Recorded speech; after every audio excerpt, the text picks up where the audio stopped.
and Ryan Stone. He's a halfway decent-looking guy, a nice smile. You have to get through that wall because he... 79T, 2458, Learning Corp, Little Red Riding Hood, take one.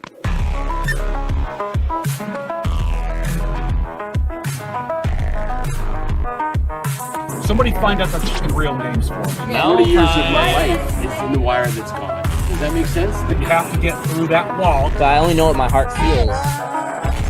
Where they say there are Indian people pooping on our beach. Socially retarded.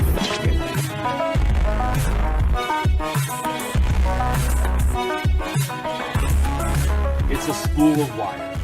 40 years of my life is in the wire that's gone. I hope the levels are good. Welcome, guys. We're on the Red Morning. God knows. Realize we're doing this for like 7 years. And we've missed like 4 episodes total. Because of Christmas. I was in the hospital for one. And I think I took a birthday or 2 off. And that's it. Say what you will about the red pill, but you can't say we don't have a work ethic. All right. So I was going religious on this one. Not because I want to be like the Reddit atheist. Nobody likes the Reddit atheist. You know that guy? Like, he's clearly not an atheist. He just is mad at his religious parents. And with all due respect, I Hate You, Dad is such a horrible, horrible worldview, which so many seem to have. Just let it, you gotta let it go. Chips on your shoulders, man, creating a lot of the worst things. How are the fireworks down? Oh, yeah. Okay, so we got this. I'll walk you through what I'm talking about. Fucking Drake decided to take over downtown a couple days back. I don't remember what day it was. He's been doing stunts like this to promote. I guess he's releasing 3 albums, and I don't know anybody who ever listened to him, but apparently they are. He put up, he got about 2 tons of ice blocks and set them out in the middle of Toronto. And then everybody was like chipping away at it, trying to melt it, because inside of it was the release date for his album. And eventually the city was like, yeah, this is going to be a hazard. If this thing falls, people are going to die.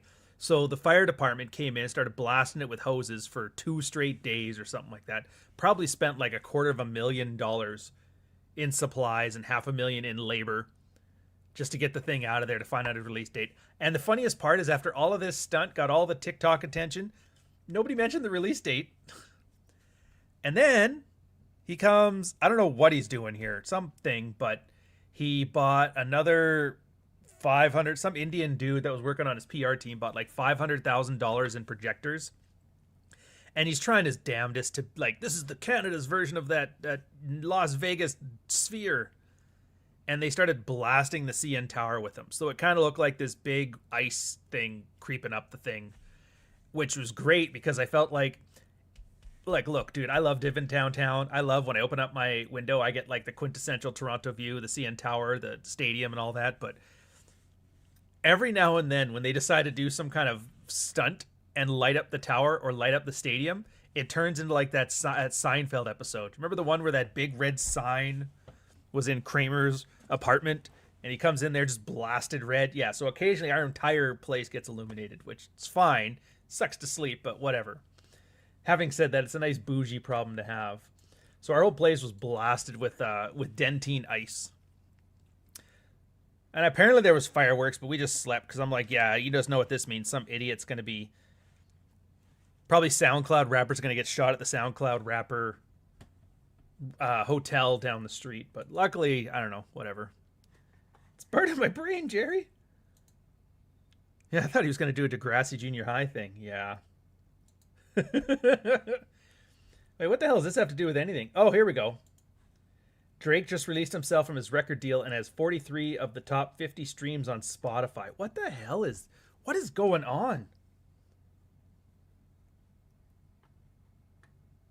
That is such a weird statistic to see. I don't know. I have a feeling if I look into this, there's some kind of crazy money printing hedge going on, and dude, it's Canada. I don't have the energy to be constantly looking through all of our different financial grifts because there's just so goddamn many. Yeah, all that virality. They might have put the date out there to hardcore fans, but me as the casual observer, definitely did not know when. First world, no, Canada's the third world country now. It kind of is. Anyways, enough of that. So it's gonna be the religious side, and to start things off, I'll let you guys know like where I'm coming from, if it matters to you. I was raised Southern Baptist, which is like, what? Aren't you Canadian? It's like, yeah. So my grandfather was a preacher, and he used to train other preachers, and they lived, or at least they preached down like Kansas-ish. I memory's failing me here, but it was somewhere around there. And they were devout. I'm talking like no board games in the house, no dice in the house, no cards in the house, like devil's tools. So all we had was the adults got to play Scrabble, and I had 2 horseshoes welded together where I tried to sneak the ring out of it. That was the only games we had. Everything else was just go play outside. Huge family. It's like 10 aunts and uncles, and then 10 adopted aunts and uncles. And it's just so funny because like the way I was exposed to religion was very devout, lifelong. Like they died of loneliness 2 years apart, my grandparents, and then all of the kids, the baby boomers, just went wild. They all preached, but like cheating on their wives, getting thrown at like all kinds of like ghetto shit. And it was just brutal to watch like what they did to the religion. Anyway, so I kind of drifted, but I don't have any animosity there. I just, it's like anything. So when I see a lot of what's happening in the modern church, at least in the States, I'd say so much here, but it's like Canada has been so secularized, it's very difficult unless you're in the northern parts of British Columbia or Alberta to even see what like a religious community is like. Like we got some small Catholic ones here, but they're very not Catholic. I don't know how else to explain it. Oh shit, son. All right, I'll tell you right now. If you liked Dog Walker, you're gonna love Softbone. It really is good. Oh, okay, so that explains it. So he had beef with this record company, still had 3 albums left on his contracts. And 33 songs total. Are they gonna be any good? That's what I'm wondering. If he had to just like pump this stuff out to get out of his contract, are they any good, or is he just doing like cookie cutter Drake mixes? I mean, whatever, good for him. Oh yeah, so what you're seeing with the religious people, what they're doing, and the church is doing this, and I don't know where it started, I don't know when it started, I'm not about to get into the history of it. So far, when you look it up, it seems like it's more of an organic thing, that whole feminization of the church. Because like you see it all the time. You see guys are sitting here going, the church is the most red-pilled shit ever. And then it's kind of like, is it though? Is it? So at some point, and I couldn't tell you when, parishes have dropped. Like their memberships have dropped hugely. And so the church was kind of in a position where, well, we got to thrive or die. What do we do? Catholics obviously dived into the third world loves us, so let's double down on the migration pact in the UN. Obviously, you're seeing how that's ending up. As far as I can tell, the Protestants have kind of like focused on the key demographic. And what does the church offer for most people? It offers community, absolution, forgiveness. Who's the one that most needs that? Women. Single moms specifically, divorced moms preferably. Generally speaking, mothers. And who doesn't love mothers? They're great. Even when they're not, they're just great.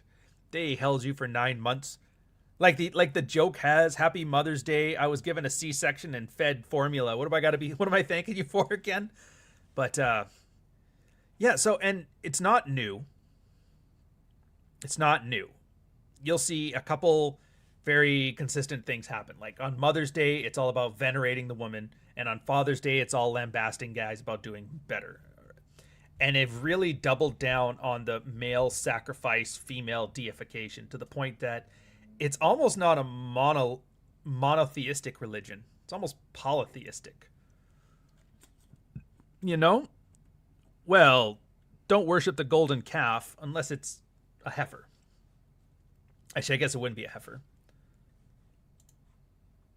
Oh, look at this. Passed my coffee of Softbone onto my bro last night. Sold him on it, so I let him borrow my copy. Yeah, we're going to get to that in a second, too. John did some amazing work. He gave a review of it, and it's like, it's really well written. Like, and obviously it's he understood what I was trying to do with it, so I think he explains the point of the book and the way it's done rather well. So if you've ever been on the fence, I would say to give it a read. We'll throw a link on it. If you have a link, please put it up for me. I'll pin the thing. I think it's awesome. Fuck, we're not going to get through the religion thing here. Everybody's just talking about Drake and Softbone. Son of a bitch. We're trying. We're getting there. So there's that part of it. And then the church has always been trying to be like, come here to start, to meet the woman of your dreams, meet a family. The joke has always been, man up and marry those hoes. Ian Ironwood even wrote a book on it. It's called Manosphere, ! It has a subtitle. I can't remember it off the top of my head right now. It's been out for like 12 years, and it's great because it's like a history book of the red pill, pickup artists, Purarchy, MGTOW, like all of the various, and I call them movements because I can't really think of another word to throw in there. Just I guess groups, niches, scenes. That might be a better way to put it. Scenes.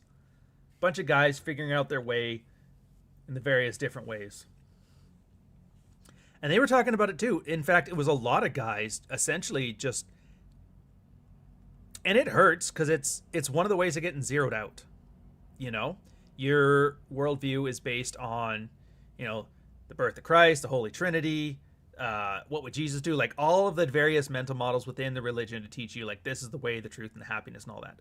And to have that taken from you, not because of some crisis of faith, because, you know, you were suffering and God wasn't there to help you or anything like that, but because the church essentially acts like they don't care. They do not care. They don't want you happy. They don't want you spiritually fulfilled. And your church may be different, but it's like increasing. A lot of guys are like, not only do they not want any of this, they are using me to help get absolution for the women who have made horrible life choices. Essentially, accept a lower quality of life and be happy about it, which I think is the worst. It's the dishonesty of it. Accept a lower quality standard of life because that's the way things are now and it's the best you're going to do. That's a bit of a depressing message, but at least it's honest. But it's like, it's the trying to make you happy about it part that gets me. And a lot of guys took that and they get zeroed out because what is zeroing out, really? Everybody thinks it's when she divorced you. No, it's not any of that. It's not about money. It's not about divorce. It's not about anything except a crushing of your worldview. It's almost like the ultimate, in the same way that the main event is the ultimate expression of a comfort test from a woman, being zeroed out is like the ultimate expression of narcissistic rage from a male perspective. And I don't mean narcissism as an NPD. I mean in the sense that narcissism is essentially building an identity in your head and then requiring the world to validate it. Otherwise, you have a narcissistic rage. But in this case, think of it as a non-pathological or more of a standard biological way we express this stuff. You build a worldview over years, over decades, ever since you were a kid. It is in everything you do. It is in everything you believe. It affects your consumer purchases. It affects your spiritual life. It affects how you spend the holidays. It affects everything. And then to see the fatherly figures, the ones in charge, completely throw that under the bus, you essentially lose that worldview. And that's what zeroing out is. It's like the divorce was not the zeroing out. It's that the wife turned on you, stopped loving you, alienated you from the kids, and your family, her family, and friends all took her side, and you did nothing wrong. You thought of relationship equity. I just do all the right stuff. I be all the right man, and hardships will happen, but we'll get through it together. Realizing that the plow horse does not get the golden stable when he retires. He gets sent to the glue factory. That's the part that zeroes guys out. In fact, this is actually even a better way of putting it. The shaming you so much as to make you feel defective. And that's sinister. It really is sinister. The shaming you so much you feel defective. That's learned helplessness, man. That's them training you to feel like a worthless person. And if you ever wonder why you see all these, like, do you ever notice how cuck porn was never a thing? In the 80s, cuck porn wasn't a thing. You know what was the thing? Catholic girls and nuns having sex. And in the 90s, cuck porn wasn't a thing. You know what was the thing? When girls stopped having tan lines. And you're like, oh my God, they suntan naked. That's awesome. And cuck porn wasn't a thing in the 2000s. The girls with the tan lines back. It's like, oh my God, she's a whore, but she tans with modesty. This is like a 2010s, 2020s thing. The cuck chair, the Lincoln chair. And I'm not saying everybody's doing it, but I'm just saying the fact that it's grown in popularity is this weird system of sexual perversion that's built off of guys who are sexually told that they're defective so that they start to believe it. And then with that weird selective sexual persecution, you know, girl can have sex out of wedlock, have a kid. Church is like, you know what? God forgives. A guy even thinks about it. It's like, no, you're wrong and you're evil. And we've learned, if nothing else, we've learned in Japan. If you start quashing sexuality in that way, you're going to get some weird shit coming out. And in this case, every hotel now has a Bible in the drawer and a chair in the corner. And both of them are used for God, just in different ways. Alpha AK, $10.01 super chat. Speaking of Mother's Day in the church, the pastor did the whole bit. Praised his wife. How did I get so lucky? Meanwhile, he was so apathetic to all of it. And the look to another guy. Jesus. That's the thing, too. The gaslighting doesn't stop offline. It comes online, too. Because I'll tell you right now, from the secular side of things, everybody is telling you that this doesn't exist. This doesn't exist. Meanwhile, you can go to any denomination, any congregation, and you'll see this. Man up and marry those hoes. Man up and marry those hoes. It's like, well, like, I get we forgave, but, like, what does that even mean? I don't know how treating you like a second-class person, a second-class human being, is somehow in forgiveness. So, your news to me. Oh, Jesus Christ. We have to stop everything right now. Because somebody had the great idea of Jack Murphy in the fucking chat. You son of a bitch. So the meme, they're very good. This is really, they've taken it. True Alpha named Ryan Stone. It says, ask Murphy about the article he wrote, cuckolding his wife. Clear up the cuck article. Clear up the cuck article. Why are you doing this to me? Why are you doing this to me? Why are you doing this to me? If I wasn't prepared to literally impoverish his entire bloodline, I am now concerned for my career. And I still recommend clear up the cuck article. You know what? Fuck you for bringing this up. Yeah. Fuck you. Heartfelt. I'm not going to have those guys back on my channel again. Absolutely not. Just use a little bit of fucking common sense. It is just... That's great. That's you should. Fuck you. Sorry, apologies. Just keep going, dude. One foot in front of the other. Before you know it, this will all be in the rearview mirror. Fuck you. $5 Mr. Jones. FYI, liking Softbone. Like I said, I knew you would. I'm glad you are. And I wish more people would as well. It's... we'll get into a bit. So John actually had a really good take on it. I didn't think... Like, I was just like, it was very flattering. It was very good for the book. I was very humbled by the fact that he read it. He understood it. He did all this stuff. And then the funny thing was, he's like, yeah, for my reviews lately, I've been reading a lot of books.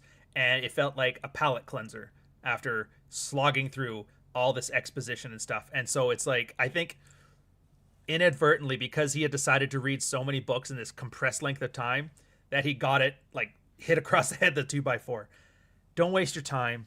Don't make it feel like work. Make it enjoyable. Make it fun. And it's perfect timing, because if you love Softbone, the sequel is already out. It just came out in April. And if you thought this one was good, you're going to love the other one. But thank you very much, sir. Anyways, back to this one. Yeah, How Did I Get So Lucky? And it's been coming out in such weird ways. Oh. Never not promote. It was what I needed. Besides, it's kind of like describing what we have now. How do you not laugh at, like, oh my God, this is literally what we have right now. Just a little less over the top. Like actually here, John, the big joke on it was 3 things came true after I wrote it. And I was like, fuck, I gotta think more dystopic. The first one was Google search. There was the idea was Amazon did a corporate takeover of Google, killed a lot of men, a lot of programmers, and they all kind of fled to the Ukraine, and they started forming mercenary groups. And the idea was Google had thrown they hired Indian diaspora to run the company for them for cheap. And then they ended up putting so many ads into search that search became useless. So they got somebody to create AI to help wade through the slop to find what you're actually looking for. And then the Indian group that was sent by Amazon as like a guerrilla team poisoned the AI with slop, and then that's why ads were everywhere. You had to use an ad to take the toilet, an ad to open the door, an ad to use the elevator, an ad to get into the like everything. And so that happened, and then they were prepared. So Google's stock dropped like 12% in the day. Amazon did a hostile takeover. Troops came in, wiped everything out, took it all over, and that's how Amazon became the largest company in America and kind of has like the parallel government structure. And it's just funny because the one mentorish character, he's like a hardcore mercenary, and he's like, yeah, I used to be a team lead at Google. This was my team. It's like they were killing us all because they found a loophole where if they arrested them for feminist law or fem law, that they could avoid their severance packages. So to save some money, they were just mass arrests. And I just thought it was funny. But it's not explained to you. Like, it just kind of reveals itself in the story. It's not given there as exposition. So I could talk about it for hours, but we're not here for that. We're here to bitch about the hose. To bitch about the hose. Oh. You know what? I wouldn't be surprised. Yeah, I wouldn't be surprised. Its sequels are always harder. But the one thing I do enjoy about the sequel is that it's not lazy. It's good, and it actually stands on its own. Like, you don't have to read Softbone to enjoy Ghost of Odessa. But I mean, one of them had to be better. You can't get around that. Please stop predicting the dystopian future. Well, I'm hoping I didn't, because on the next one, there ends up being like a very large gang of Indians just murdering people en masse and police roaming through the streets killing everybody. So a lot of quarantines for just men. I hope that stuff doesn't come true. And I had like a Charlie Kirk murder in there, but I don't count that one because I wrote it before Charlie Kirk's assassination. But Charlie Kirk's assassination happened before I finished the book, so I don't know if I can count that as a prediction or not. Anyways, so back to we'll get there. I'm gonna pull a Clarion, wait for the audio. Oh, Softbone's audiobook's out already, man. Ghost of Odessa's isn't yet, but it will be soon. Dogwalker, one man's story of his absent duvet cover and dirty sheets. Rex's Vietnam. Funny ass shit. But yeah, it was the church. So, and I didn't realize, like, all the denominations are getting it, and people are becoming more secular. And I don't know what the cause and what the effect is in this case. Like, was the people leaving the church because of becoming more affluent causes the church to react in more aggressive ways, which is causing all this? Or is the church being invaded, for lack of a better word, by women in leadership positions, causing this, which causes the degradation? Is it a mixture of both? Is it a feedback loop? I couldn't tell you. And it doesn't really matter, at least from my perspective. It's here now, and we deal with things as they are. And I would say, while I do think it's important when guys are doing field reports, for example, and working on their shit, to always discuss things happening in the past. So you don't do New Year's resolutions. You're actually focused on what you're doing at the time, because then you have to recall it later. But for like a broad picture thing, it's always good to look at the present. What's happening right now? Yeah, well, this is supposed to be this. Yeah, it's supposed to be. Shit in one hand, wish in the other, see what fills up first. Things are at where they're at. And if your church is like treating you like a substandard citizen and treating your wife like a divine goddess and absolving her of all her sins while dumping them all on you as some kind of like blood oath, then hey, I'm not going to tell you what to do with that information, but it might be the case of maybe you got to find a better denomination.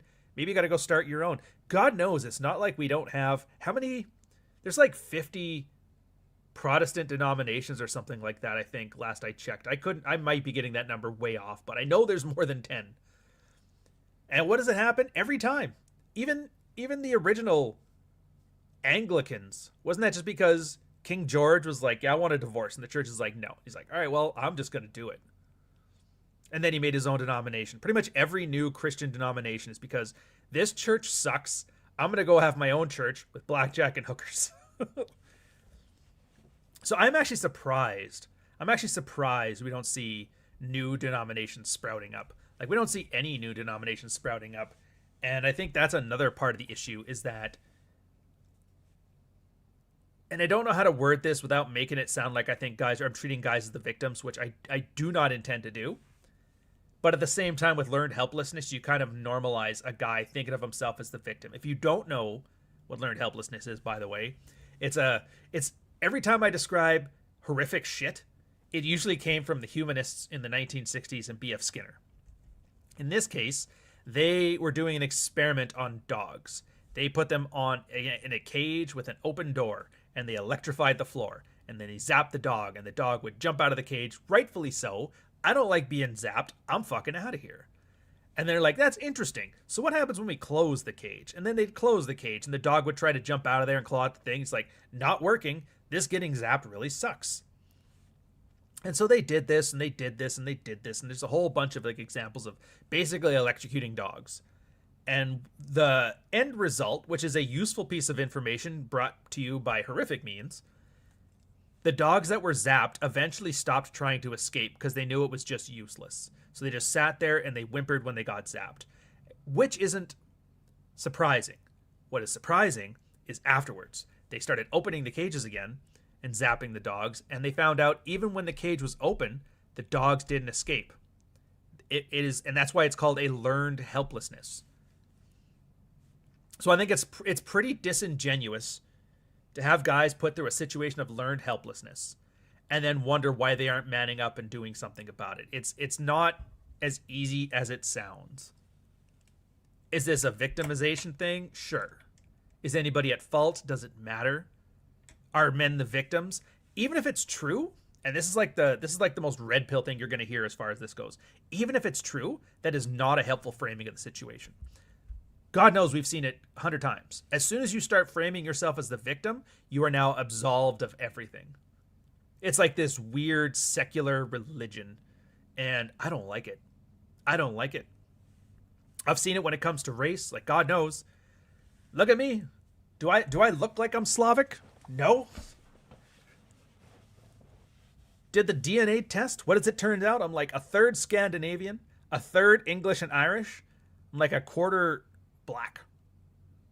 The fuck does that even mean? I don't even know what to tell you. Yeah, English, Irish, Scandinavian, and then black. Fucking wild. The point of this one is, though, when I was in and this is like a weird story, so bear with me. It's not very, it's to tell the thing. I'm not putting any importance on it. Back when I was in grade 2, Mrs. Bluen used to always seat the class, and she would always sit me beside the East Indians. And I was a kid, and I don't know anything else, and I'm like, what the fuck? And then I got suspended, because I was swearing in class. Point of that story is it's very easy for me to start thinking of things racially. Oh, is that racism? The military doing this thing, was that a race thing? And I understand the problem that like black guys here get. There's a few in the chat where you're given this boogeyman. Hey, you can blame anything that happens on this, and it's tempting and it's easy. And the worst part is you never know if it's true or not.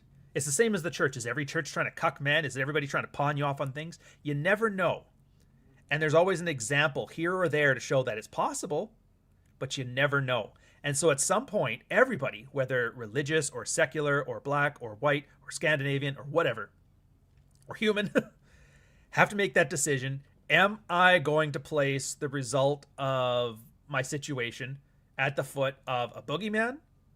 Or am I going to just ignore it for the sake of like changing the things I can change? It's very serenity prayer, you know? God grant me the God grant me the humility to accept the things I cannot change, the strength to change the things I can, and the wisdom to know the difference. Fucking look at that, Sunday school. Thank you very much, sir. Yeah. So it's a funny thing. I'm like Blade that way with the race thing. I'm like Blade. I can walk out in the sun. I have a good credit score. I have a good credit score, but I'll be fine at the barbecue.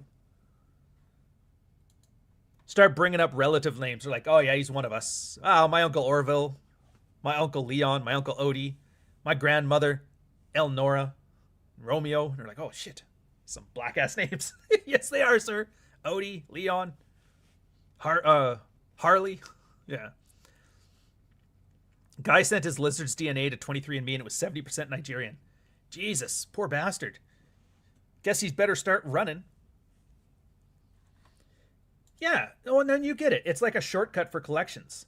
But that's the and classism too. Yeah, the whole thing. And it's all the same thing. The same thing with religious. With the religion. You start attaching female supremacy to the humility, sacrificial nature of religion. And you end up with this horrific situation. Which sucks because the real harm isn't in the gaslighting. It's not in this. It's in the isolation. It's a very balkanization happening right now between the genders. You go to church, you have problems, your wife's acting out of pocket. They usually tell you, have you tried doing more? You know, my sex life sucks. Have you tried talking more? Have you tried doing more dishes? This is real advice. Oh, I didn't realize the big difference between me and a sex life was the dishes, but thanks for suggesting it. And you do the dishes and nothing happens. And you go back there. Well, you probably just didn't do it hard enough. Which, by the way, is how the grift in marketing works. I'll give you a practical example of what I'm talking about. The Tates. Remember the Tates? Andrew, Tristan, Curly? They had their Hustlers University where they teach you how to be an alpha male and to rebrand all of their shorts and send them out to make them popular. Wow, how amazing is that? Before that, though, they used to run a whole bunch of little petty Forex scams, which, as an aside, I find it hilarious that the Tates' rise to fame and fortune is the exact same plot of every 80s sex romp. Like Ski School, Ski Patrol, every Saturday Night Live movie, like all of it. That's exactly the Tates thing. Anyways, aside from that. So they would make this very convoluted trading thing. We will send you Telegram chats. We'll tell you what exchange, and they're doing foreign exchange, which if you don't know, currency fluctuations, you can capitalize on the arbitrage of it, but it's very, very slim margins and somewhat higher risk than it should be. So it's not a very fun place to be, I'll tell you right now. And usually you have to have a lot of money to make it work, but whatever. I'm not here to sell it on the program. I think the program was shit. But, and they would say, yeah, you got to trade when we trade, what we say. And here's the thing. They made the system so complicated that it was impossible to follow, which is what they did as a defensive strategy. Hey, your trades didn't work for me. Did you do exactly what we said? Well, I mean, how fast after the trade? I was like 5 minutes because I was in the toilet. It's like, well, you missed the timing. It's not my fault. See what I mean? You make it impossible to win so that they're absolved from any accountability for losing. And the funniest thing on that too, so we're digressing, but we'll come right back. Some mathematician, for some reason, is able to get scammed by the Tates. So I don't know. It's like the perfect mix of like gullibility and intelligence. He did the math and he showed that had he followed every Tate trade perfectly, he would have made more bad trades than just random chance. So it was actually worse than just throwing darts at a board. And I thought that was the funniest thing I'd ever heard. Funniest thing I'd ever heard. Yeah, Forex stuff, man. It was wild. Not my fault. But that's kind of what you're in for. I was more of a Shemp Tate fan. Nobody liked Shemp. Shemp hit Mo. Nobody hits Mo. Mo is the alpha male. God damn it.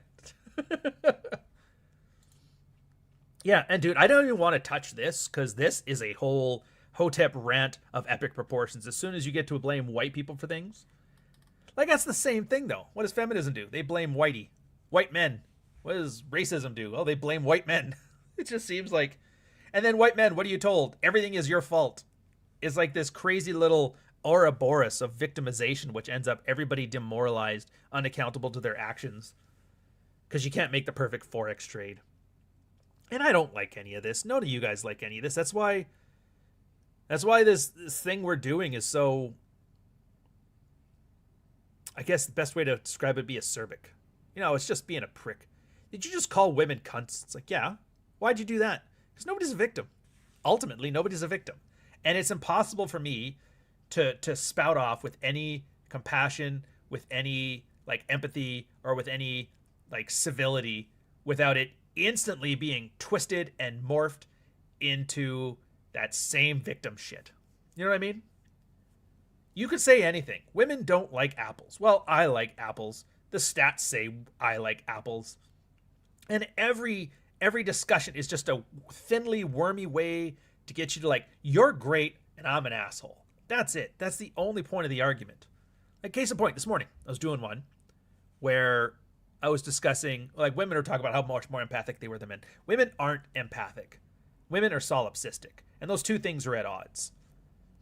And then, of course, I mean, granted, I already know what's coming. So you get a lot of arguments in there. It's like, well, I'm empathic. Explain to me why I watched the movie and cried last night. And I was like, that's sympathy. And they're like, well, you're going to have to explain yourself because you just called me a psychopath. So I didn't say that. I didn't even say it was bad. I just like, that's just hardwiring. So what's empathy then? And it's like, empathy is being able to model the other person internally. Can you put yourself in another man's shoes? Solipsism is making yourself the focus. It's everybody is wearing my shoes. And so one other girl, and like, we're friendly enough, so I'm not trying to be, a prick about this one. I just like, every now and then being a little bit of a jerk, but playful with it, whatever. It's like, well, that's not the case at all. If anything, I'm the opposite. When it's like, well, what's the difference? And I go, well, here, when my girl and I watch a video of a skateboarder getting nutted by a rail, my balls tingle and I feel, ugh. Meanwhile, my girl's like feels bad for him. And that's the difference, really. She feels bad for him. I, on the other hand, get a tingle in my nuts when his nuts get kicked. And then she's making an argument. It's like, well, my husband and I are the opposite. He thinks it's funny. And I go, okay, so we're not getting anywhere here. We're not going to get anywhere. And this is why the whole gender discourse thing is ridiculous, too. You're never going to be able to argue with your pastor as to why, like, hey, maybe the guys in here are worth an X section of your time while you're busy filleting the women in the audience, which, by the way, the fact that a lot of these pastors have figured out a way to fillet women is just amazing. No wonder why they're pruning out. So the conversation's useless. You can't talk about it. The only conversation and for you approach it different. You're trying to talk to these guys because you think there is some flaw and you want to fix the flaw. And so by both of you guys discussing what's true and what's not true, you get there. But that's not what they're doing. They're discussing things because you're saying stuff that makes me feel weird. I have my little victim thing in my head. And so my discussion is geared towards making you agree with me, accept your place, and do whatever. You can't have a conversation when one person is trying to be cooperative and the other person is trying to be combative. You just can't. You can't call them combative. You're the one who's freaking out. I didn't say aggressive. I didn't say anything. I said collaborative. You can be aggressive and collaborative. You can be kind and polite and combative. Yeah, talking is pointless. So what can you do? And that's the point. And that's kind of like the starting site. So this week it's like Mormon Week on the Ryan Stone Substatic. Mormon Week. There was 2 ones. I found an old case that I wanted to put in here of for the Latter-day Saint in all of us. And I liked it because this whole time in the Red Pill, like, I noticed there was a lot of military guys, a lot of lawyers, a lot of doctors, a lot of like high tier professionals going through some shit. Ugh. Excuse me. One thing I did notice is how many religious types in there, specifically Mormons. There is a ton of LDS guys in the Red Pill. I didn't even consider it. So my working theory is that they are the tip of the spear when it comes to the degradation of men within the religion. Roman Catholic Week. Fix that for you. Yeah. Roman Catholic Week. Fair enough. But I remember, and you read through these things, and the guy's talking about his field report. At the first part, it was trickle truth. Very basic trickle truth. And that's kind of what gets everybody started. Everybody likes to talk about like the positives of man and here to fix myself and super, be the Ubermensch and all this shit. It normally starts because the wife's fucking sexually out of pocket. Either she's not fucking her man, she's fucking somebody else, or she might be fucking somebody else and the guy doesn't know. That's usually one of the 3 things that gets people there. But yeah, it's the not knowing that gets me. I can't get enough evidence to say one way or the other. She'll never admit it, or only admit to the bare minimum to keep me from yelling at her. Doesn't help that she seems to believe what she's saying more than I do. It's like that's how it happens. That's how trickle truth happens. She feels bad, but she doesn't want to admit things. But it's not a lie. She has to convince herself. That's why girls are like, this didn't count, this never happened. They're actually believing it. That's why there's no tells. That's why you'll never know. To which Rollo has a great response to it too. Like I think he calls it's in his essay, "The Medium is the Message," where he's like, yeah, if you have to ask, like right there, it should tell you everything you need to know. The fact that you're curious, the fact that you don't know for sure, because women who are invested don't send ambiguous signals. Women who are invested in you don't make you have to wonder if she's cheating on you. They don't. And again, that's hypergamy. Whisper's great article. Hypergamy is monogamy. Women are hypergamous by nature. And everybody seems to mean that thinks like, oh, she just wants to fuck the richest guy and she's going to keep jumping up the ladder. It's like, no. It's a psychological thing. When a woman is hypergamous, she finds what her best is in her mind. It's not actually her best. It might be her best, but it's what she feels is her best. That's why you see girls that are with like abusive drunks cheating on them constantly, and the girl's like loyal to a fault. Like, no, everybody tells her to leave him. She's like, no. So many girls will fight against that. It's because in her mind, and girls have a very big ego when it comes to this, this is the one I picked, this is the one I'm in for, and this is what I'm in. Now, they can lose that. We haven't really looked too much into the mechanisms, how or why does that occur, mostly because that's dissecting women, and that's not really productive for our space. We just know it does happen, and there are signs to notice. So yeah, but when they get their lock on to what they think is the best, that to them is the best. They see other guys as less attractive. That's why women fail the Brad Pitt rule. You know the one? Would she have said no if this was Brad Pitt? That's for single chicks. When you're in a relationship, the girl will see you as the best man ever. She'll see Brad Pitt as like, yeah, he's okay, whatever. It's a hardwiring thing. And that's the whole reason we can have a monogamous relationship in the first place, is because women are hypergamous. If they weren't hypergamous, go look at the gay community. If you want to see what a non-hypergamous society will look like, everybody is fucking everybody all the time. It is a big fuckfest out there. It is a worry, because as soon as you catch an STD, it is ground zero zombie apocalypse. You don't get that with lesbians. Lesbians don't spread STDs. Hantavirus is not among the Subaru driving community. TRP is a dirty soda. Jar opening week. Jesus Christ. The collared striped sweater is too handsome. Thank you very much, sir or madam. Oh, I guess Jennifer. That's probably a girl. Thank you. We're switching to like 1950s dad. We'll still be bringing the Hawaiian stuff back, but hey, it's spring. What can I say? What the hell? Don't care. I don't have a vagina. You guys are getting weird on me here with these little conversations. So anyways, hypergamy. That's the way it works. She's into you. You're the best thing ever until you're not. And of course, for a lot of guys, you don't know. There's some trigger event that causes it. Maybe it's because you've slacked in what made her attracted to you in the first place. I've seen examples of that. One of the guys from the old mystery coaching, one of the mystery coaches, came to me back during the consulting days. And he was like the crazy pickup artist one. He attracted this awesome Polish chick. And then she wanted a divorce. And I was like, and it turns out is because the guy he was like, to attract her, as soon as he got her, as soon as they got married, he stopped acting like that. She's like, now I got to grow up and act like a responsible man. I'm like, so let me get this straight. She got attracted to a version of you, yeah, that you instantly changed 180 degrees once you got married, yeah, thinking that you were doing her a favor, yeah. And then you wonder why she fell out of love with this new version of you. She goes, yeah, I guess when you put it that way. It's like, yeah, she fell in love with that guy. Be that guy. That article by Twitter Whisper breaks everybody's brains on Twitter. Everything breaks everybody's brains on Twitter. Twitter is a shithole. I can't believe how fast it turned into crap. I mean, I know because I've seen the metrics, but let's just say the global south is not sending their best, or maybe they are, and that's the problem. Oh, so the point with this is when a girl sees you as a hypergamous one, or as a hypergamous best option, and I'm kind of generalizing here, so work with it. Everything you do is okay. Everything you do that's wrong is either hand waved away, or explained, or justified, or deared. Everything you do that's right is the most amazing thing. Can you believe husbands make eggs in the morning? It's like, yeah, I've heard the thing. Yeah, but this one does it great. Meanwhile, if you're that asshole she doesn't really love anymore and you're making eggs, it's like, oh, he's trying to get in my pants by making me eggs. Fuck that guy. Everything is taken on its best or worst, depending on what she feels about you, which is fine.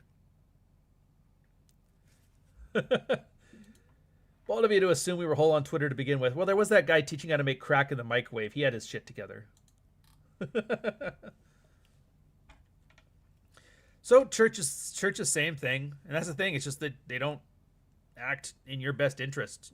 It's all sacrifice. It's all, and somebody actually worded it better. It was originally worded as all responsibility, no accountability. But I heard somebody actually refer to it as more responsibility, or responsibility with liability. Yeah, more liability from responsibility. I think that was how he whatever. The point was this liability thing, which actually makes a lot more sense with the whole why aren't men getting married? Well, it's just, because they're not responsible. They're immature. It's like, yeah, well, back in the day when you got married, you'd have certain marital obligations, as we all did, and then you would have certain marital benefits from that. But those benefits are all gone. Being the married guy at the office, it used to be getting you promotion. Nowadays, it just doesn't, because they need to hire more women and they need to hire a lot more Indians. Which, fuck, I don't even want to go there today. But I will, because you know me, and I'm Canadian, and I'm fucking tired. Thank you. Responsibility without authority. So now it's responsibility with liability.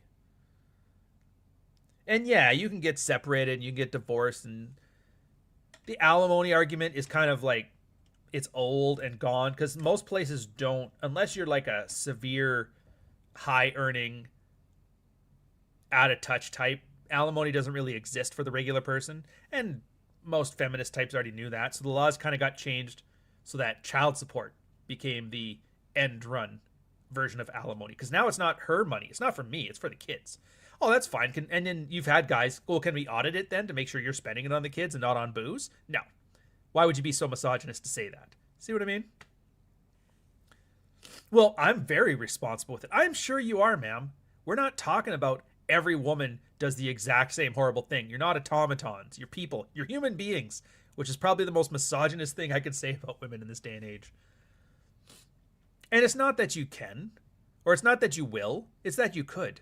It's that you can. And there's no consequences for it. If anything, I am impressed at the entire movement of feminism. All the waves. First through seventh. Because they have done really good. They've done better than the labor movement. They have done better than the unionization of everything. They have done better than neocons, than the evangelical move into politics, all of it stuff.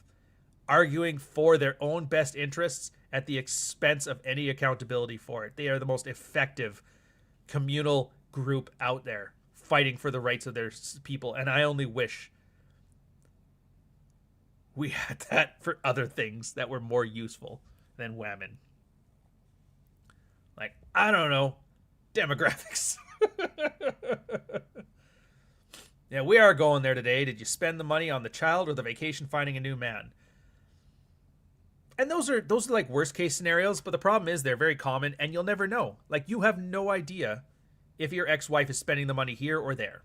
I mean, you can trust that she's responsible with it, but you'll never know. Same thing as here. Did she cheat on me? Did she not? I'll never know. And it's that ambiguity. Women love that ambiguous space because they can convince themselves that they are doing anything and that the things that are happening didn't actually count, don't actually matter. It's like the narcissist prayer, which is hilarious because it's like a borderline mantra.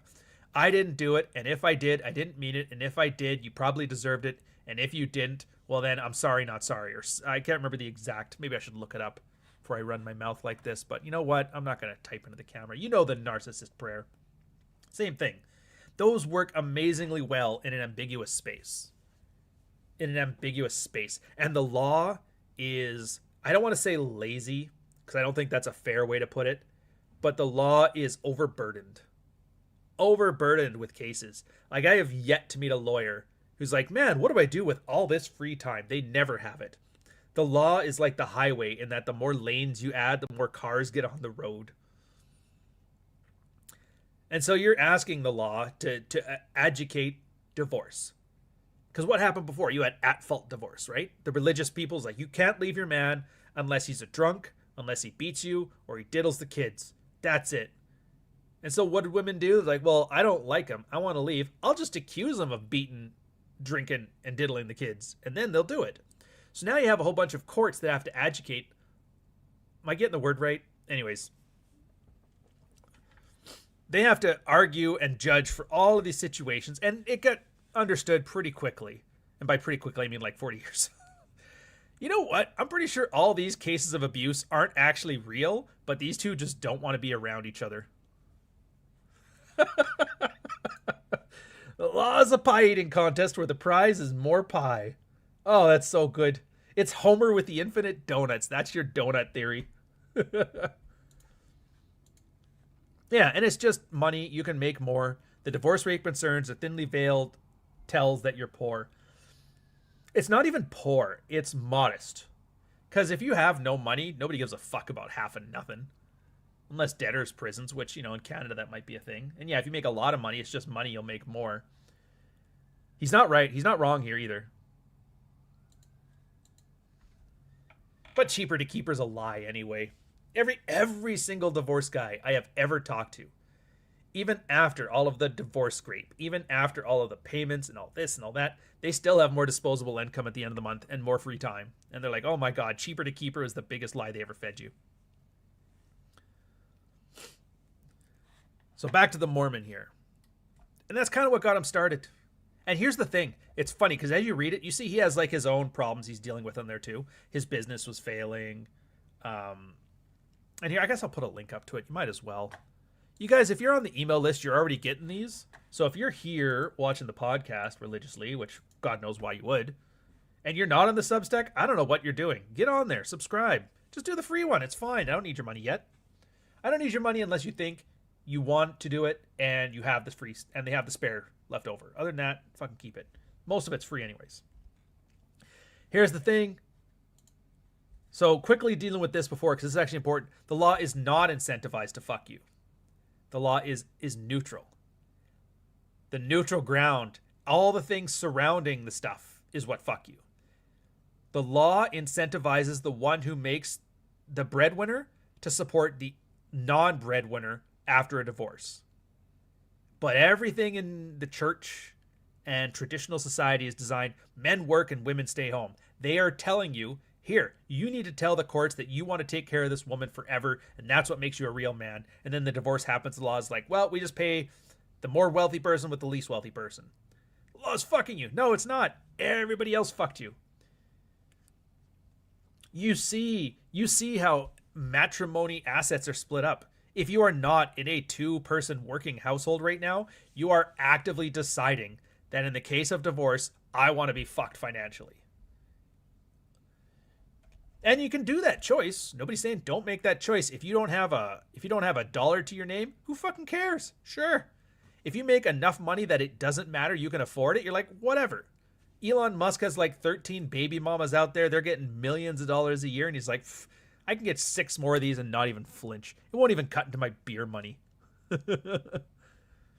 Join that Substack. More fun than single mom on dollar beer night. Dear God, I haven't seen a dollar beer night since college. And oh my God, I did not know what a hangover was until dollar beer night. I don't know what pesticides they put in that shit, but it's like, yeah, we got to get rid of this stuff. Let's give it away for $1. And the next morning you're like, thank God I'm like 19 because I would die. Imagine being like a 35-year-old man at dollar beer night the next morning. It's like, I want to die. My spine hurts. My legs don't tingle anymore. That's not good. Yeah, exactly. Public policy doesn't want to create child wards of the state. It doesn't care how it affects you. That's actually one of the big points of it too that I was kind of moving to. So you know the case of like, the child's not mine.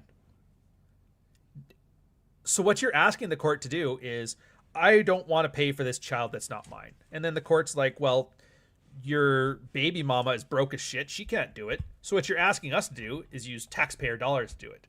To which the taxpayer says like, no, I'd rather not. He should have fucked better. To which the legal profession's like, yeah, I'd rather not either. Well, I mean, what did they do? Well, he signed the birth certificate. It's like, oh, good enough then. It's on him. It's not that the law doesn't care about you. Everybody's in it for themselves, and you're making these choices. Gonna take a break because we want a sad Cappy, and God knows when we want a sad Cappy, we get a sad Cappy. You're 45 and you can't shut up? You're the most mature one, but I saw your nipples, and now we gotta worry about that. You're a criminal justice major, right? You're gonna bail out all these girls' sons right this time. You actually have a job. Long ago, she was a stripper. Okay. She put herself through college, law school doing that, became a lawyer now. If I'm gonna get in trouble and say, well, I wanna fucking hear why. By that time, it's already tainted like this.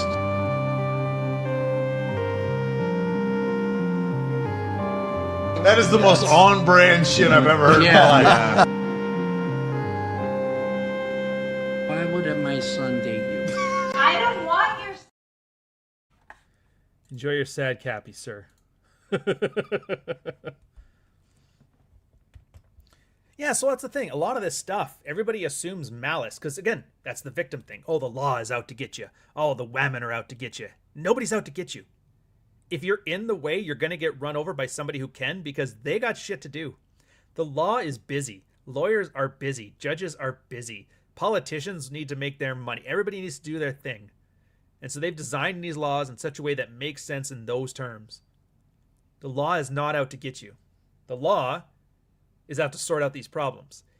You, believing the people that put you in a situation where you tell the courts that you want to get fucked, are out to get you. But they're not out to get you either.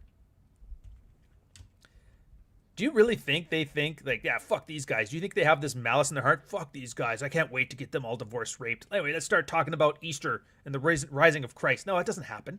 They all think they're doing the right thing, which is so much worse. I used to make jokes. A lot of jokes, back during the Trudeau era. Remember that? The fuck Trudeau era? Back when he couldn't go out in public without a Canadian putting him on TikTok, telling him to go fuck himself. Oh, it was the most wonderful time in Canadian history. It's up there with the 72 Stanley Cup series against the Russians or whatever they call it. It's up there with when we invented Superman, supposedly, allegedly. But there was always the argument that he was evil. He was an evil, evil man. And he was a villain, and the lizard people and the Jews and all. And I'm like, you know what? I don't think he is that evil. And that's the scary part. If he was evil, evil people could be reasoned with. Evil people have a self-interest. Evil people aren't evil because it's fun. They're evil because it's it helps them. So you offer them something, and they'll take it. He's a zealot. He truly believes this shit. And that's the worst part, because you can't argue with that. He's like, he will hold you under the water and strangle you to death if he thinks it's for your best interest. I'm doing this for you, man. You know what I mean? And that's where we're at with these people. A lot of the church, if the pastor's sitting there saying, my wife is amazing. I'm such a lucky guy. Why would she date a moron like me that runs the church? Yeah, I don't know. Why would she possibly fall in love with the guy who runs an entire organization with like a lifelong membership? Who'd have thunk? Women like the top of their class. But they truly believe it. And that's the worst part. That's why you can't tell if it's a lie, because they aren't giving you any tells. If somebody's lying, there's a tell. The lies change. They get nervous. They start to fiddle. They start to twitch. True believers don't do none of that shit. They will just say it from the top of the lungs. Chest out. That's the worst part, is that you have to realize people aren't against you. You're not a victim. They aren't the enemy. Everybody thinks they're acting in your best interest, when in reality it screws you over. And it's not their fault, because you're a fucking grown man. You know? You're a grown man. You aren't forced to do anything short of taxes, and don't speed, and don't walk around the streets yelling N-bombs at black dudes and putting it on TikTok or Twitch or whatever one he is. That's a different story. I guess some guy has a habit of just like going over to the ghetto, yelling out slurs at the blacks, and he just got arrested because a black guy decided to defend himself against the words. It's a whole It's the Rosa Parks. It's the Rosa Parks of edgy right-wingists. Yeah, if you understand their nature, you can be one hell of a trickster or a pastor. Absolutely. And that's the cynical side. And that's a decision you can make, and that's for it. But we're not talking about that side of things right now, which he's not wrong. We're talking about the average guy who gets lied to by everybody who actually is his friend, his confidant, his lover. They like him. They like him, and they want him to do better, but their advice is toxic because it sets them up for failure. And it's not their fault because you're a grown man and you can decide for yourself. But you have to accept that when you decide for yourself, you're going to decide things that are outside the norms that these other people who love and respect you have chosen. And that means they get mad in the same way that getting zeroed out destroys somebody's worldview by you rejecting that worldview. You sitting there on Mother's Day and your pastor is telling you how to venerate your wife, and you're talking about her like she's just like she's your goofy sidekick, like a Lucille Ball. You know that one where Ricky Ricardo's like, yeah, that's Lucille. She's my darted wife, but I love her. I don't know why I gave him a French accent. I don't know how to do Cuban. You'd be fucking pilloried. How dare this man? How dare he? Because you're going against the narrative. And it's the narrative they believe. You'd think they believe on Jesus, but they don't. They believe in the narrative. They think it's Jesus, though, so they go with it. So yeah, you have to be a bad guy in their story, but that's okay. You can be the bad guy, because something else that every Red Pill guy has found out over the years is you be the bad guy. That's fine. They hate you. They're angry at you. They don't do shit, though. They'll shame you. Because it turns out women can't fight. Soy boys can't fight. People don't want to fight. Everybody knows all they know how to do is bicker and yell, I'm recording, and that's it. That's all they know how to do. I'm going to record this and put this on TikTok, and your job's going to be gone. You're like, fuck, whatever. I don't care. Because the alternative is you just like, all right, 5 years from now when you divorce me, I'll get fucked. Does that make you feel better? Well, I wouldn't do that. All right. Nobody would do that, yet everybody's doing it. Half the divorces are done. Oh, yeah, and you can have the statistics argument. I always love the statistics arguments. Half of marriages end in divorce. And I like it in the same way that Trump likes to run his mouth about Rosie O'Donnell. Because they'll be like, actually, it's not. You look at this, if you take out the ones that are married 4 or 5 times, it's really only like a third of people. It's like, oh, that's so much better. It's not a 50% chance of your wife leaving you and taking shit. It's a third, which is horrific. There is no anything, anywhere, where you have a third odds of failure of 30%. And people will be like, yeah, it sounds good. Short of gambling and smoking yourself to death. Those are the only other 2 venues where a 30% failure rate is seen as good. 49% is seen as good there. So you just got to make your own choices. And this is the hard part. Because remember like an hour ago when I talked about learned helplessness? There's learned helplessness. You're kind of... And I there's no like puppet master behind the wheel. So when I say trained or socialized for this, it's more of like a dispersed amongst everybody thing. So nobody's really to blame. It's just the way things kind of are.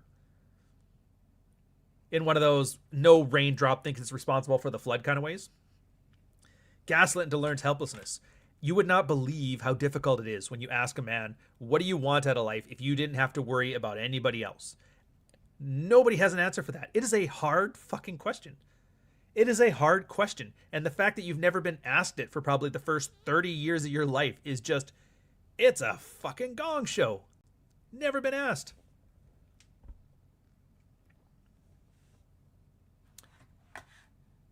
Anyways, so we're going back to this guy. Thing is, though, his whole wife, did she not? She said it was an emotional affair, trickle of truth thing. Didn't bother him for about 15 years. Yeah, it kind of bothered him. But what bothered him, and the reason that this came up, is because we always fight proxy battles. We never actually say, honestly, what we're angry about, what we're irritated about. And for him, it was 2 situations. One, his wife stopped fucking him.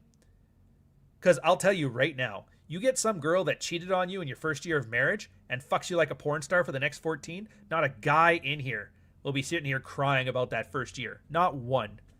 Not one. You know who is crying? That guy who at 15 years in is not getting laid at all. That and his business kind of went under and he lost a bunch of money. So he has a lot of personal problems coming up that are personal problems. Now, a lot of that is because he was making sacrifices for the family, because that's what real men do, causing his own self-interest to go by the wayside. But he's done that to himself with the learned helplessness of everybody else around him. And that's when these little problems come back up. That's when you start worrying about it again. And again, it's like the notch count arguments. You know, the ones like, oh, these girls have too many notches. It's like, dude, any girl with a notch count more than yours will set you off because you're insecure about your notch count. And that's it. That's flat out it. Well, Jesus said I don't. Okay, well, we're back now to where the church is gaslighting you. It's okay. We want you to be a virgin. Marry these hoes. It's like, fuck, man. What do you want me to tell you? What do you want me to tell you? You can continue to follow this weird, convoluted worldview that gives you all of these problems. You could sit here and blame, and if only everybody else would just accommodate and do the exact same thing I'm doing, everything would be fine. Yeah, if only that was the case, communism would work. If only everybody just did everything the way I want them to do, everything would work out fine for me. And even then, it probably wouldn't. You would just find something else to bitch about. But instead, it's not. People are doing what people do. Pastors are preaching the way they preach because that's how it fills the pews. Because who needs redemption? Women. And what do men want? Women. And which church gets more people in the pews? The one that's got more women in it. And it turns out the only women that want religion are the ones that need forgiveness. So that's what they're going with, because that's what their dating pool looks like. Yeah, I mean, I don't want to go on that tangent right now, but that's actually true too. A lot of guys are treating just like keeping her and holding on to her no matter what is the goal. To which I would posit to you, India has a less than 1% divorce rate. Does anybody in this chat at all think of the marital life in India as an aspiration? I will wait as long as it takes. Please let me know if you think so in the chat. I'll be all ears. I'm going to guess it's a lot of probably nots, though. Okay. Okay, so we're about an hour 6 in. Let's do a little change. Let's lighten this up. What are we going to work with here? I've got so many things. You know what? I haven't done this one in forever. Boom, what's up, fam? Got some big news to share that unfortunately is not so good, so I'm going to jump right into it. You're going to watch this video and you're going to cry. At least we can laugh at your ass as you cry looking in the corner like a little f***ing girl in the fetal position. So many fun ones, man. It's been a long journey. You've watched the red pill go from a nice internet space where guys talked openly and honestly to a clown show of White Claws, Bugattis, human trafficking, and yelling at OnlyFans girls for clout. These are the stories of the good times. The church failed to help. Family failed to help. Feminism had 3 generations and failed miserably. Men do what men gotta do. We get together and do it ourselves. These are our stories. Ryan Stone, another fucking fact. Praxeology, Volume 3, on Kindle, paperback, hardcover, and audiobook. Who is this guy? That's probably my favorite Nuke thing ever. Is that, well, who is this guy? All right. So this one, we're on the promo side of it. Jake Long in Softbone review. John A. Douglas. I've been talking about him a lot. Orc City himself. Aside from liking him as a guy, I have to promote him if for no other reason than he's one of the few authors that understands the point of like modern authorship. Everybody is acting like your job is to write books. Your job is not to write books. Your job is to build an audience. The books are what you do with the audience. So you're an influencer. Everybody's an influencer. Bunch of reasons for that. Big reason is we've all turned into commodities. People that write books now are a commodity. AI has made it into a commodity. People that want to be an author are a commodity. Amazon has made it a commodity. And in the land of commodities, branding is how you separate yourself. There is 15 types of Honey Nut Cheerios, but you recognize Honey Nut Cheerios. There is 5 different types of facial tissue, but you know what Kleenex is. Again, everything that's a commodity. You know what soybeans are because they cost a penny a ton. But edamame beans, you'll pay $10 a plate. Branding is everything, and he understood that, and it's the funniest. It's almost like quantum physics in that it's counterintuitive. Case in point, he's famous, Black Crown, book there, Orc City memes, because he was making fun of, I can never remember his name, the the Metal Gear Solid writer, that he was a horrible writer. And then a bunch of people who are huge fans of the Metal Gear series basically made fun of him by taking the opening paragraphs of his book, I think it was from the introduction or the foreword, and posting them online. Look at this idiot. Look at how he writes. And it was just like, about Orc City. The elves hate the orcs, but it's kind of the way that you would, that guy from TikTok was talking about the blacks. So for a good solid week, everybody was calling him an illiterate asshole. What you think? That's horrible. If you're an author, the last thing you want is people to say you're a horrible writer, to have that spread around that the name of you is being a dick and that you can't write. Like, oh my God. Here's the thing though. No memory on the internet. Most people didn't see this. What did everybody see all of a sudden though? The words John A. Douglas spread everywhere. People forgot that was because they thought his first paragraph was, it wasn't even that they thought it. It's that the people making the posts said it. I'm telling you what to think about this stuff. And most people are lazy. They're like, all right, sounds good. But of course they're lazy. So in like 2 weeks, they're like, why did I think about John Adam or John Douglas? I don't know. Oh, look at Black Crowns right there. Great sales from it. So in the sense that like there is no such thing as bad publicity, I found it just fascinating that he basically did the best sales ever on his book because of negative reviews. Tons of negative reviews. At least they're talking about him. So he did a review of Softbone. I put the link in here. I've pinned it up. Go check it out yourself. I think it's probably... Here's the saddest part. Is like he explained it better than I explain it. And I'm fucking jealous.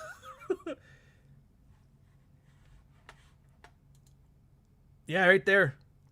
I tweeted that sleeping with other women after a breakup helps you as a man. The responses were, it's God that will heal you. I mean, I don't know if God can blow you after a breakup, but whatever. But I've heard a couple references to the way it was written. Trying to balance an elephant on your nose or a rhinoceros on your nose was probably my favorite.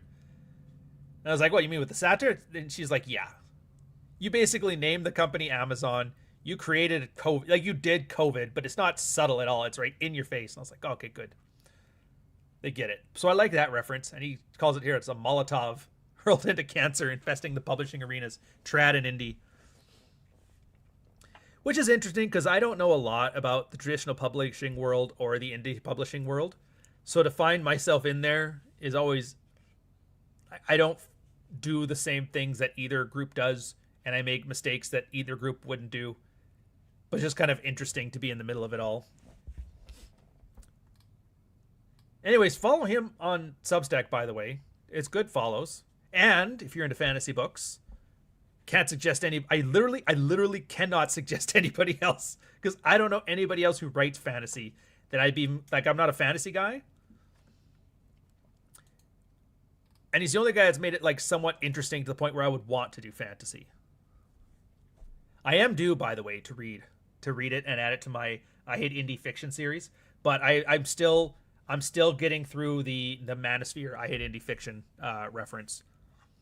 And then I'm trying to read Camp of the Saints, which I'm taking my time on that one. It's a good book. I actually do enjoy it. But you can tell the author is French. Oh, yes. And I Don't Want a Threesome with God and Book of Numbers and A Land Without Men. I think we'll all be on that one as well as on Women by Jack Napier.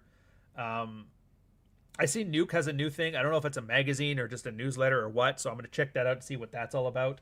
If you guys haven't seen it, it looks like a magazine on the front there. Very anime-ish. It's pretty cool. And then it was a gift. I'm trying to find it. There was Troy Francis is still in the game. God damn it. Where's the gift? It was like a religious red pill guy. Oh, there it is. The Way of Men with Maids. So it's going to be all the different types of Manosphere books out there. It's like what my honest thoughts are on them. So it'd be kind of neat.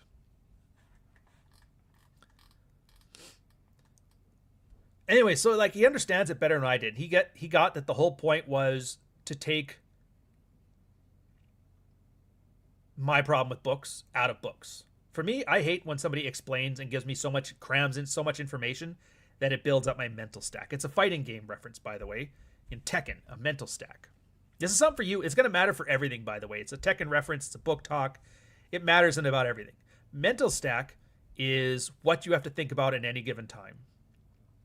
So it turns out you have reflexes, and your reflexes run at about, I think it's 120 milliseconds or 200 milliseconds, something like that. The amount of time you can see a stimulus and react to it. It's a known number. Most people fall within a very deceptive range, unless you're a Korean 13-year-old, in which case you have like insane reaction times. So if somebody, and there's like, Tekken is always a game of rock, paper, scissors. So you have to think, I'm accepting he's either going to hit me high, hit me low, or hit me mid. If it's a high, I can duck it. If it's a low, I have to block low. And if it's a mid, I block high. So you have 3 things to think about, and they have 3 things they can do. They start adding other stuff in there. Let's say you add a throw.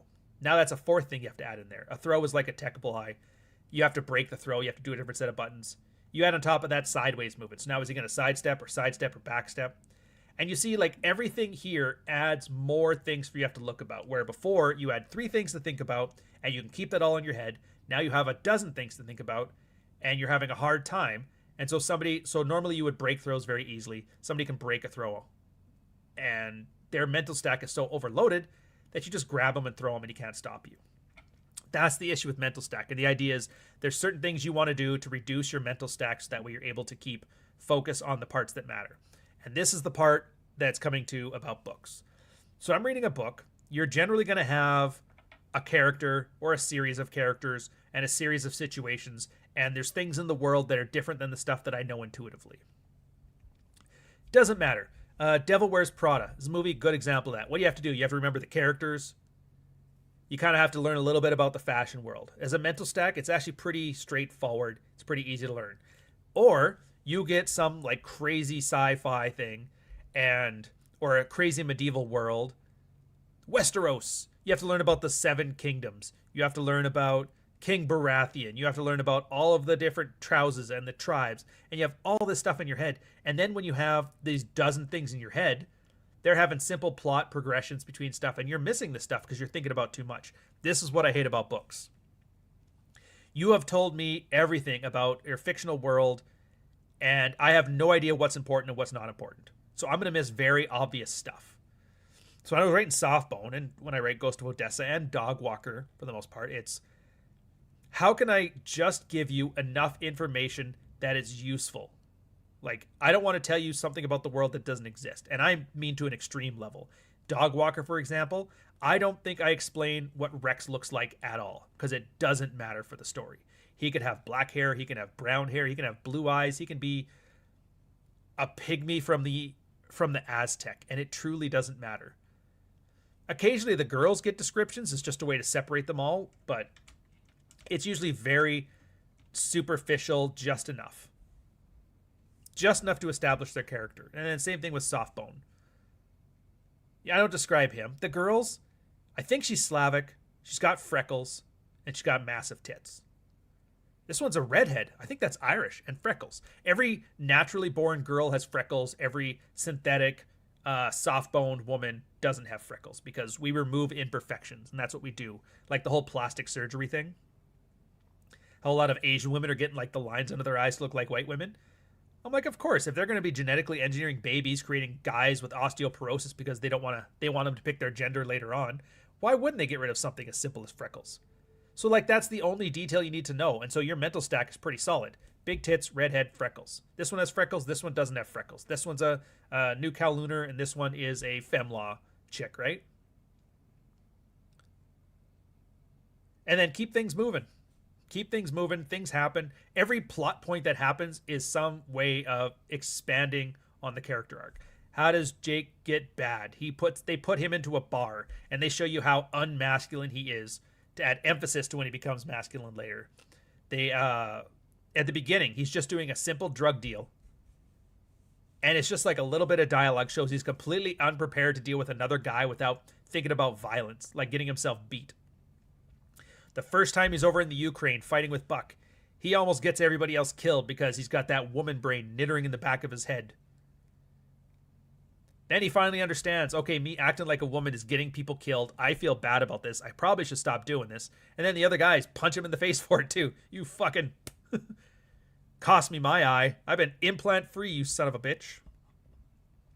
But the whole time, it's like Tekken. I try to keep it high, medium, low. You have 3 things to worry about, so you don't overload your head on it. So he caught all that, and he explains it better than I can.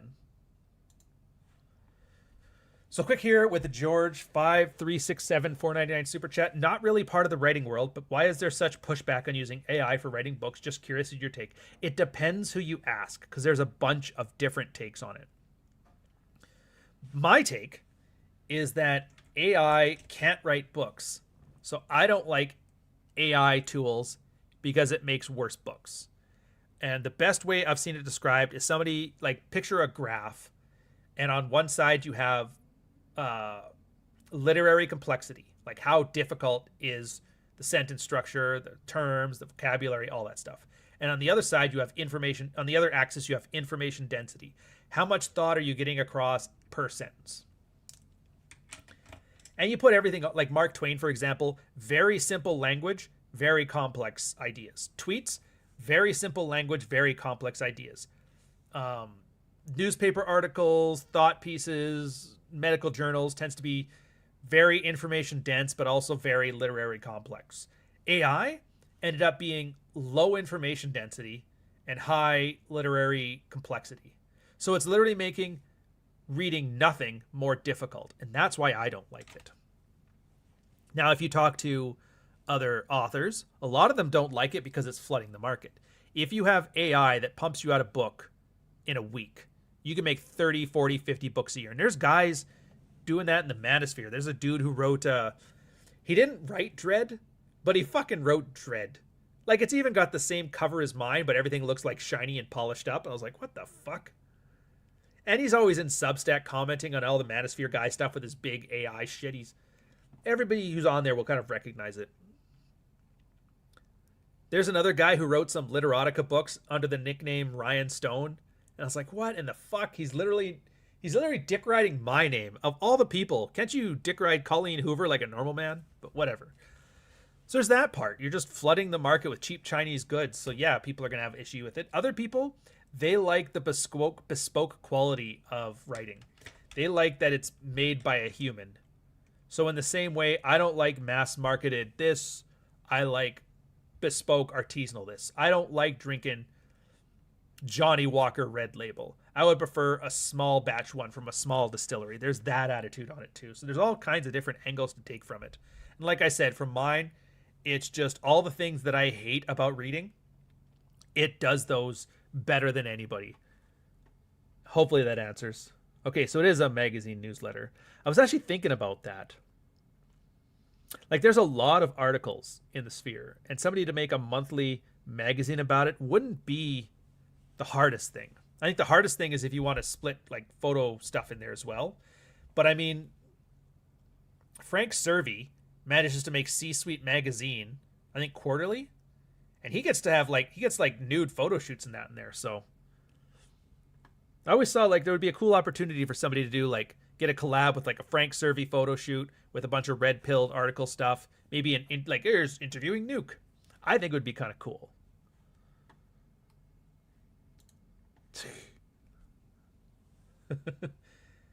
It is funny, by the way. So my editor, Nick, he read this book because he's like, I just got to find out what it's about. And it's just so funny because it's just weird gooner shit. But like when you read it, and it's on my to-do list. I've read the sample so far. It reads to me the same as like it's a genre called lit RPG, which if you've never heard of it, think of the formulaic of like a noir. You know, the private eye sitting at his desk, the girl walks in with legs that go up to nowhere, that kind of thing. It's got that level of formulaicness to it. And the plot of a D&D session. Because there's usually a job board. The guy walks in, he picks a job on the board that needs money, goes on a quest, talks to the guy in the bar, and he hooks him up with an adventure. And then, you know, here's his stats. So it's a very weird thing, but I guess some people like it, so I consider Couch Manosphere adjacent. Thank you very much, sir. That's the best compliment ever. Having said that, be careful with that. Coal miners, very, very, very, very sensitive about their representation in media. Just wanted to say that right now.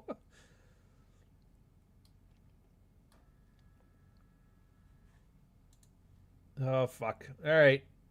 That's enough of that one. So back to the topic. Chad Twizzler Stroke with a $4.99 super chat. A lot of younger guys are leaving the evangelical churches to go to traditional Catholic or Orthodox churches. Do you think they will be feminized like the evangelical? I think they are. I think they already are. What I think is happening isn't so much that they're better, it's that they're different. They're different. The one exception I will say is a lot of, because I get in Toronto, there's a lot more Catholics here. The Protestants are mostly West Coast. But there's a lot of people here that are Catholic that understand it, but they have a different relationship with the Lord than Protestants do. And I hope I don't butcher this because I'm not the expert to talk about it. But theirs seems more pragmatic and almost cynical, where it's like, yeah, this is the church. Yeah, the Pope's in charge. But they don't fully commit to the bit. They don't buy the mark, and they have that certain... They understand the,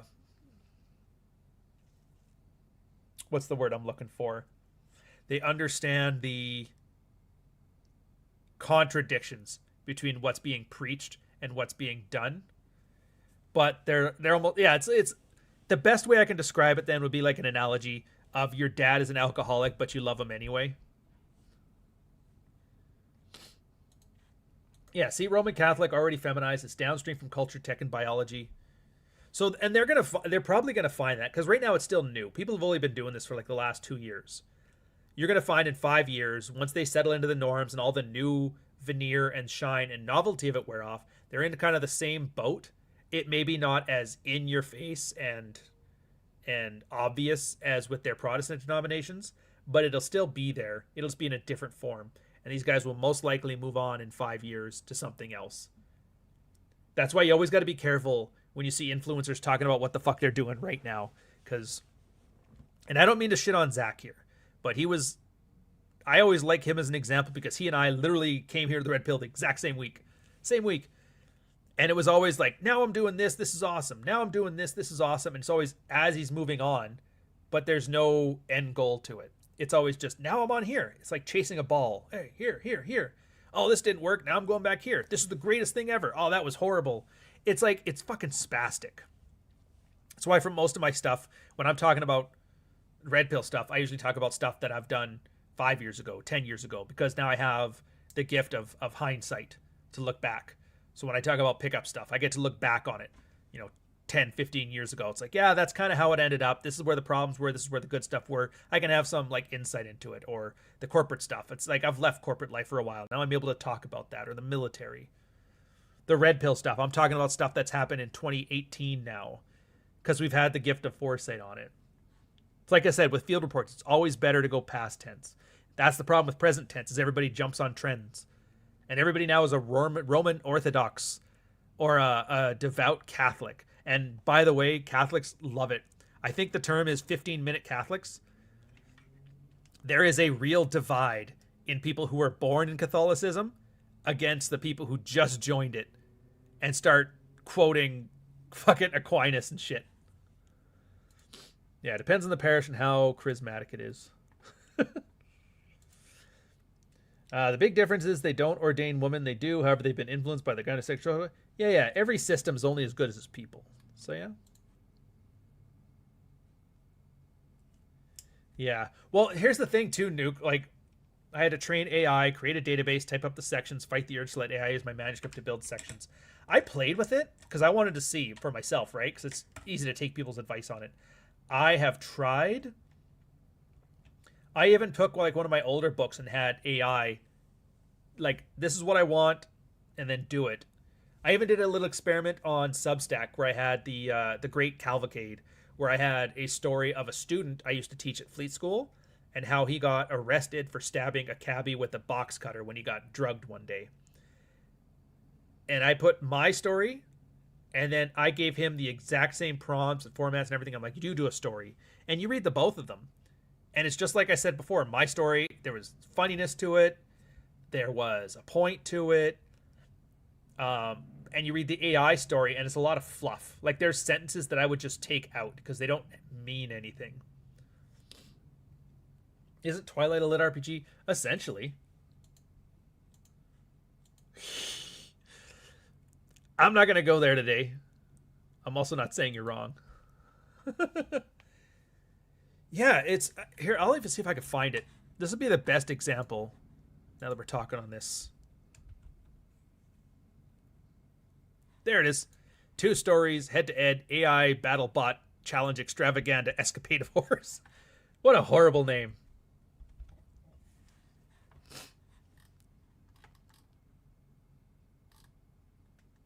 Phil, the last honorable veteran. Oh, that was the story. Yeah. His name wasn't Phil. I actually can't remember his name. I just remember he was Italian. But that was a funny one. Yeah, so it was at the time. Remember I told you before when like they were putting roofies in the military guys' drinks for a while there? For about a whole year. He was one of the early ones. And he's just like, I don't get it. I had 2 drinks and then all of a sudden I'm going crazy in the thing. He ended up going to jail for that. But that was when we kind of figured out that they were slipping roofies into military guys' drinks, and then it turns out like 1 out of 20 guys will go fucking psycho from it. So it was like, oh. And then after it, you find it does one Skynet story, The Lesson, and you can just read the differences yourself.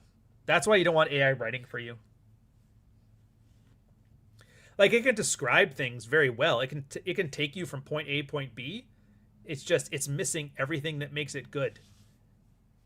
It just reads like an instruction manual, you know?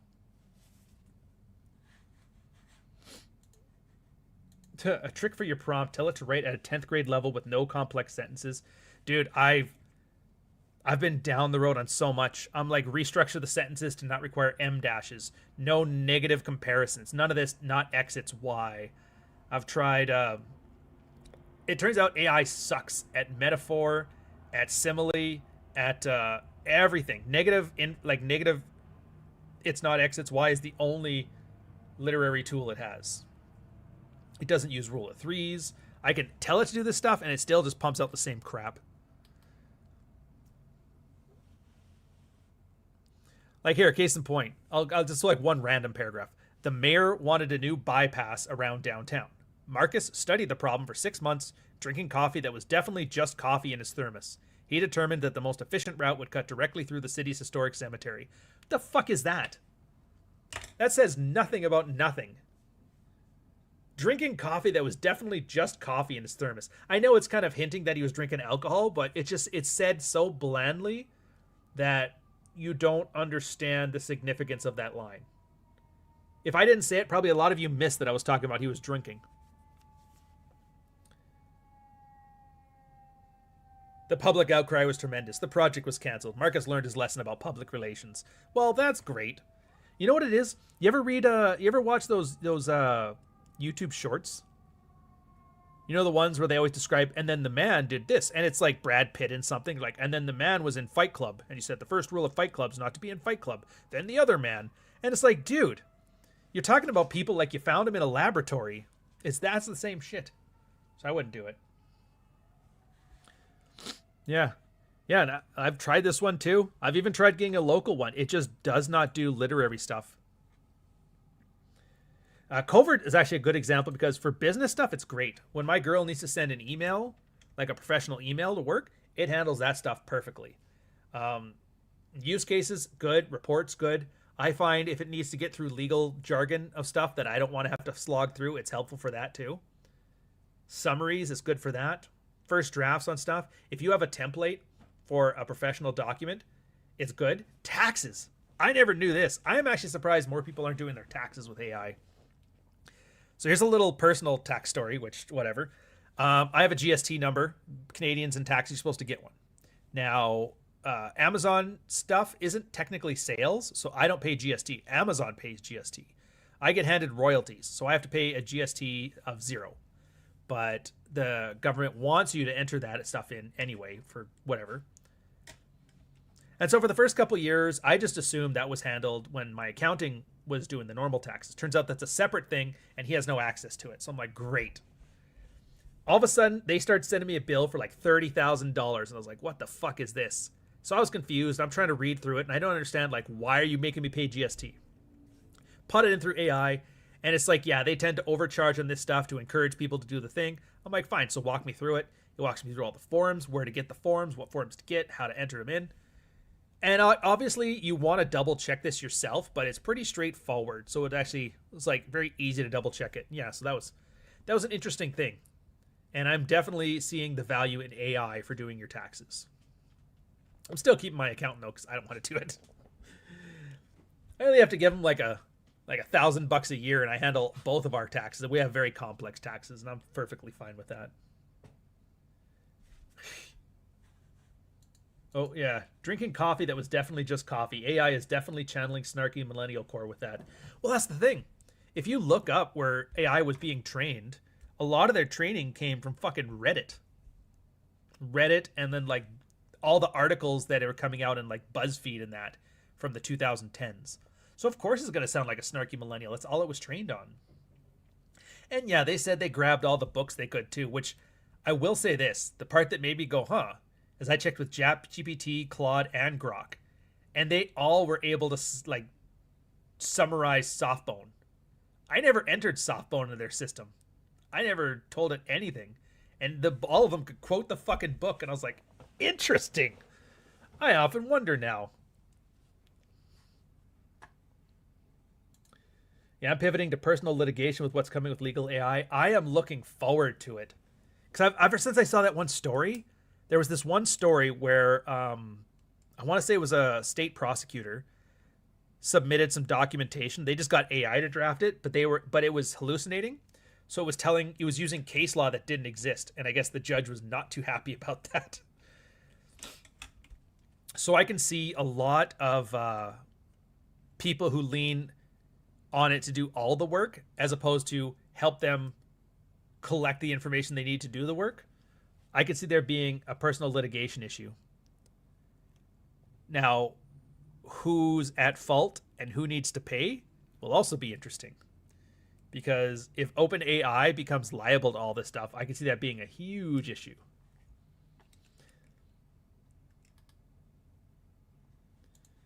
Now, you need fine-tuning to properly imitate a style. Well, that's just it. It's not even about the style. It's just... it misses the thing that makes language fun. Like, I'll give you an example. And this is good because I'm not the greatest writer on earth. So when I give an example, it's like it's an average example. Let me see if I can find. There. The day before, I'm talking about a military guy. The day before inspection, he opened his door to his barracks and pissed out the door. Well, I could have gotten rid of the second door, but needless to say, he failed inspection that week, as it was confined to barracks for the next 2 weeks.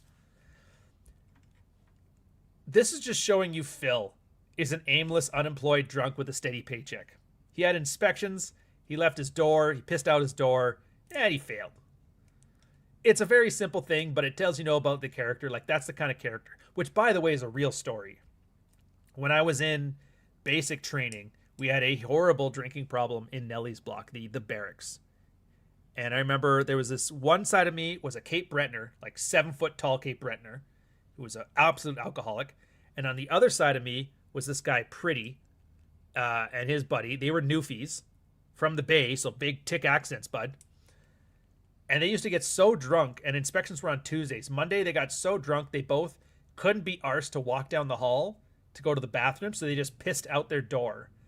And so the day of inspection, I woke up, opened my door, I see 2 pools of piss on either side of the floor, and I just went back in my room and got ready for inspection. And I thought, what a wonderful little thing. I can't wait to put that into a story. Oh yeah, he learned his lesson, so began to piss into Gatorade bottles and left them in the original case under the uniforms in his locker. Everybody else assumed it was new. I don't know why. I love little things like that too. Because again, one of our students was pissing into Gatorade bottles because he was hooked on World of Warcraft. That was the weirdest charge I'd ever seen. It's like the bathrooms are right there, or you could have just thrown out the Gatorade bottles when you were done, but he left them in his case, properly sealed. And that was the funniest part. It's like, how are you so late? Like, that's when I was talking about the character. How are you so lazy that you can't be bothered to go take a piss because the raid is going on? So you piss into a Gatorade jug. You're too lazy to throw it out afterwards, but you have the sense of, like, attention to detail to properly put them back in the case, seal up the things properly, front all the cases. It was such a weird contradiction. I just liked it. But like AI had never grabbed that. So if that answers your question.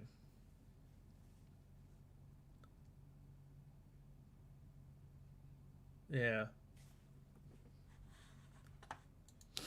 Yeah. And don't get me wrong, it could do some things well. I find for like actual photos, it does pretty good. But I have like, I'm fairly well able to articulate art. So like if I need something in a certain style or with a certain technique, I can articulate it, or I can mention artists. But that's how diffusion works. That's the one thing about AI I'm pretty good with. So diffusion is mathematically what they do is you just take like white noise, like a white screen. You know the white noise you see on screen, the snow? You take that and you take an image. And the idea is, and I'm really generalizing. Let's say you take 10 images that have a different percentage of the snow and the final image. You know, more snow to less snow, less image to more image. And the idea is mathematically you want to calculate what you have to do to get from image 1 to image 2, then to image 3, then to image 4, etc., etc. And then you have to associate that with language. So what does a dog look like? Well, a dog is this 10, and then this is how you get to there to there. And they do this with like an infinite amount of things in the world. How does a Caravaggio painting get from here to there? How does this get from here to there? What does an ear do? What does a dog do? What does a scepter do? What does the color blue do? And you put all of this math together, and then you tell it what you want. And the idea is it has the math to approximate that from step 1 to step 10. So it's diffusion.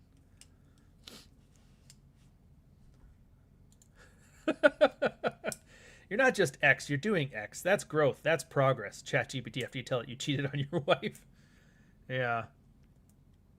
Which is just ridiculous. It's got one rhetorical tool and just runs it into the ground. It just sucks because I can never say it's not X, it's Y. I can never say that's growth, that's progress. I can never use an M dash again now. And if I do, I have to use it as like it's just, I hate how it's ruined literary tools that we had. Yeah, people depend on you while they're reading. That's well and good. But people don't put you into military prison if you piss in a bunch of bottles and leave it in your locker. Which, to me, that's the point. When you're done, go throw all your bottles out, man. Nobody would know any the wiser. Put all your bottles in the trash. The trash gets taken out the next morning. Piss Bottle McGee lives another day. No, no, no. No, no, no.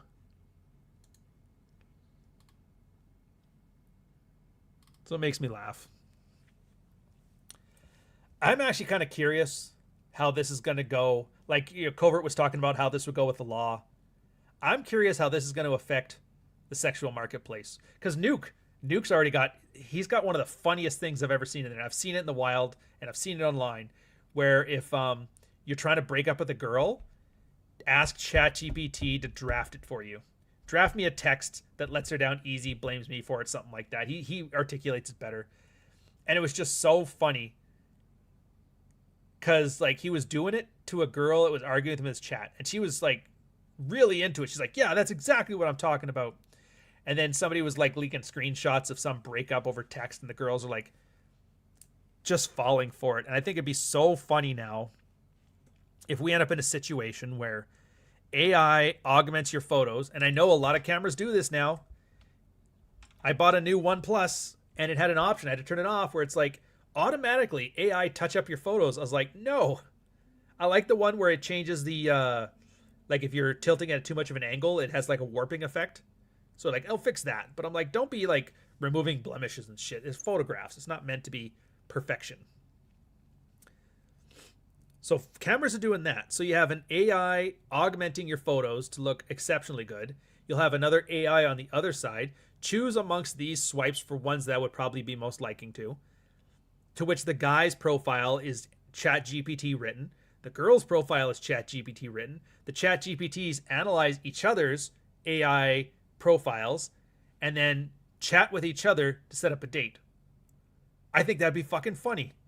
Because then you get to the point where after going through all the different ChatGPT profiles, we've decided these 3 are good for you. We've set up a date for you at 6 o'clock to this place.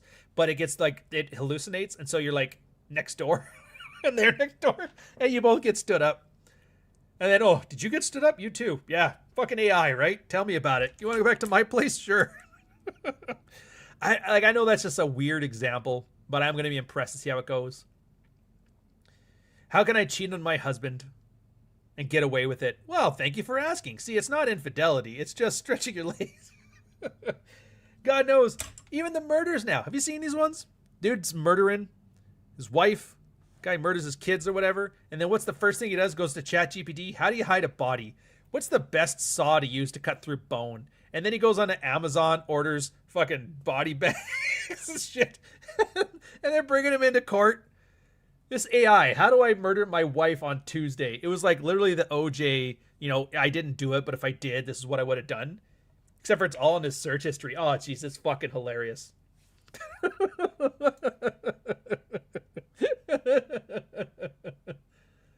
Yeah. Yeah, it's where the industry wants to go. AI wants to put itself into everything because then once it's invested into everything, that's why they're trying to get into the US military. Because once the government relies on you, they will keep you going.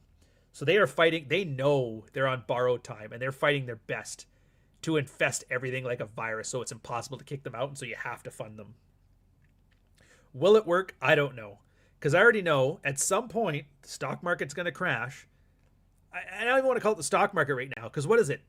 The stock market is Nvidia, OpenAI, Microsoft, Alphabet, Amazon, and then everybody else. So like those 5 companies, they have a bad quarter, the stock market's done. It's fucking done, dude.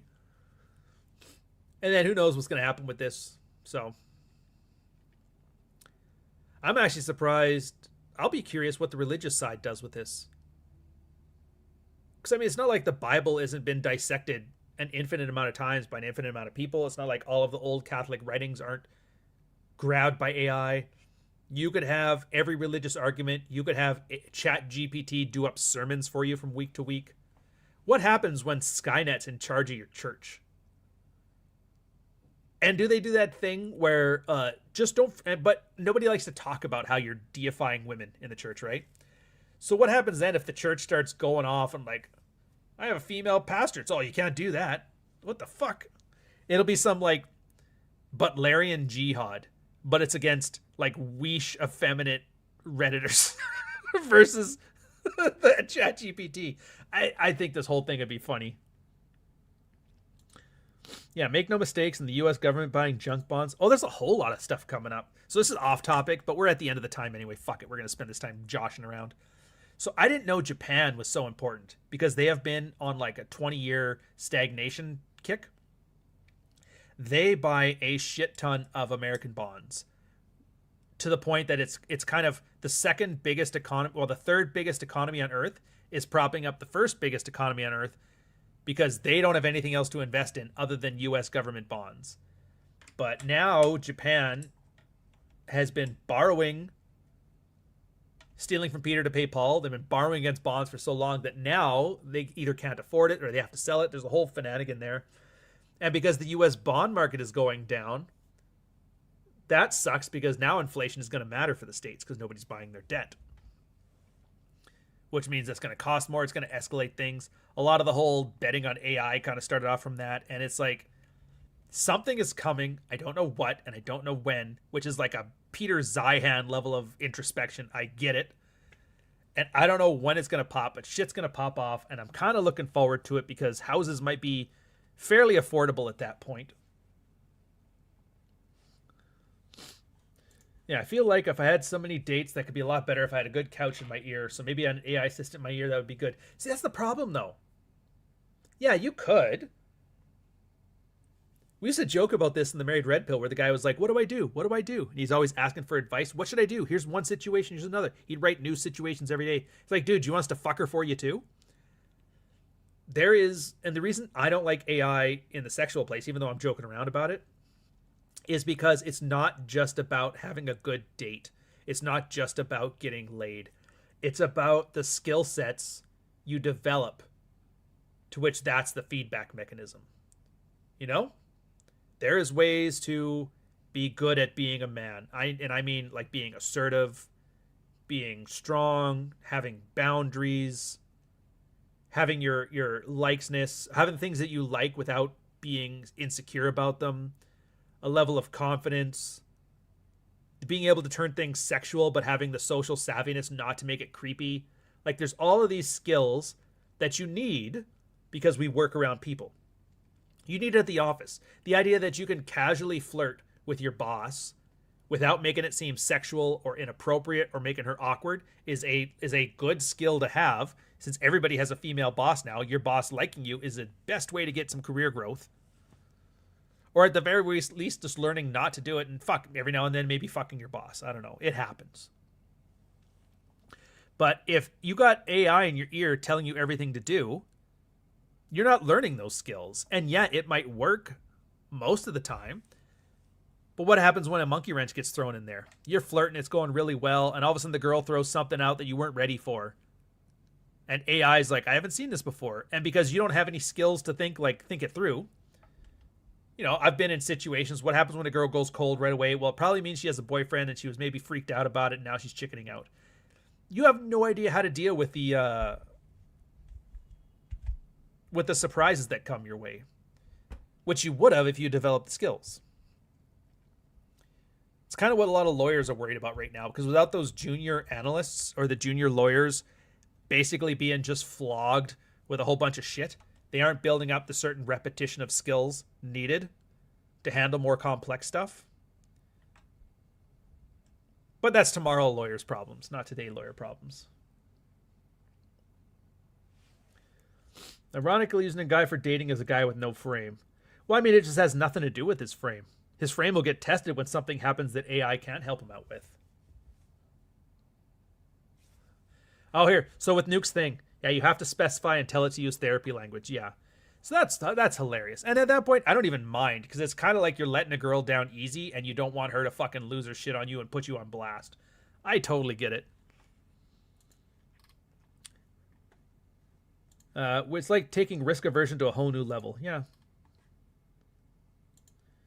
Nods vigorously about the concerns with junior associates and AI. Yeah, there's been a few lawyers that were talking about it. I always find it interesting to follow. Lawyers are very good in the sense that they're the smartest, most pragmatic people that I find on the internet. And being how they argue for a living, they're very good at articulating their points. It's one of those aspects, like, I wish I could be a lawyer. Not for doing law, because I don't want to do that shit. But just, you know, the persona, the image. Doctors, I would say doctors, but at this point, dude, if you're in Canada, the fuck doctors anyway. We have this habit. So we're short of doctors because we don't pay our doctors shit, because we tax everybody too much. So what'll happen is somebody will go to doctor school here because they have subsidized education. Then once they pass their MD, they go move to the States where they can earn 3 times as much because they pay doctors there, thank God. So what are we left with? We're left with the doctors who aren't good enough to go be doctors in the States. So Canadian government, in their infinite wisdom, thought, well, maybe we should tax them less. No. Let's import some third world doctors. We'll bring some Kenyans in. And they bring in Kenyans and Sri Lankans and Bangladeshians and Siamists and God knows who else. But doctors here are nothing if not a guild. So they're like, no, we don't trust those doctors and their 3-year coffee course of doctoring. So we're going to make them have to go all the way through med school again here in order to do it. So you have a bunch of doctors we've stolen from the third world, brought them to Canada, subsidized them to be here. They're driving Ubers. So now we have a doctor shortage and some debt, which is hilarious. The hilarious part, though, for me, is if you ever go to a doctor in Canada, they give you a referral. That's it. Hey, I have a problem. My elbow's hurting. Well, here's 5 prescriptions. I'm positive that the government pays them per prescription they hand out. Here's medication, here's medication, here's medication. Here's a note for a specialist. You can see them in 8 months. And you're like, what the fuck? What happened to the doctors? Like, oh yeah, this happens around this time of year. It's just allergies. Take this. Or do this and you're done. So I just don't get why they're gatekeeping so hard to be a professional receipt hander out or a professional referralist. At that point, the Kenyan with 2 years of medical school training, he can just as easily refer me to a specialist. And why can't I just go book with a specialist? If it's a problem with my skin, can't I just go book with a dermatologist? No, you got to go through us. Well, why? Because that's the way it's got to be. You don't want to waste their time. All right. What's their waiting times like? I don't know, 8 months. Fair enough. So we basically just fly down to the States or Mexico to go get stuff done if we want to get it done. It's a 2-tier health system. Oh, it's free. It's free. Of course, everybody who says it's free doesn't pay taxes, so for them it technically is free. Well, it's paid for by your tax dollars. It's technically not. Nothing is paid for by our tax dollars. The government just borrows money to pay for everything. Our tax dollars go to keep inflation down. Yeah, ego validation. And that's the worst. Like, look, my buddy's wife is a doctor, and like I love her to death. She's a great woman. But as soon as we start talking medical, I can instantly see that switch in her eyes. As soon as I start noticing something like COVID bullshit, she gets into that, oh, you're one of those people. Well, let me sort it out for you. And I'm just like, I've learned to just like stop it right there. It's like, we don't need to go there. Let's just stay friends. She's like, fair. Never going to agree on shit. That's fine. Yeah, we bring in Filipino nurses. That's why people are bleeding to death in the alley. Anyways, it's the last thing I want to do is bitch about Canadian healthcare. My plan is still the same. The slow march of the institutions, but in that case, it's my getting my ass out of here. But I've been hearing about all the good places to live. I still got Uruguay on my list. The States would be wonderful. As much as people bitch about how bad it is at the States, I'm like, man, just give them like a foreign exchange program where you switch out a Canadian for an American for like a year. Send them back and proselytize. Oh, dude, shit would happen overnight. Americans would become the happiest people on earth. Like, this ain't so bad after all. And Canadians would take to the streets like, nah, fuck this. We're done. Yeah. Yeah. It's good for plates. Good call.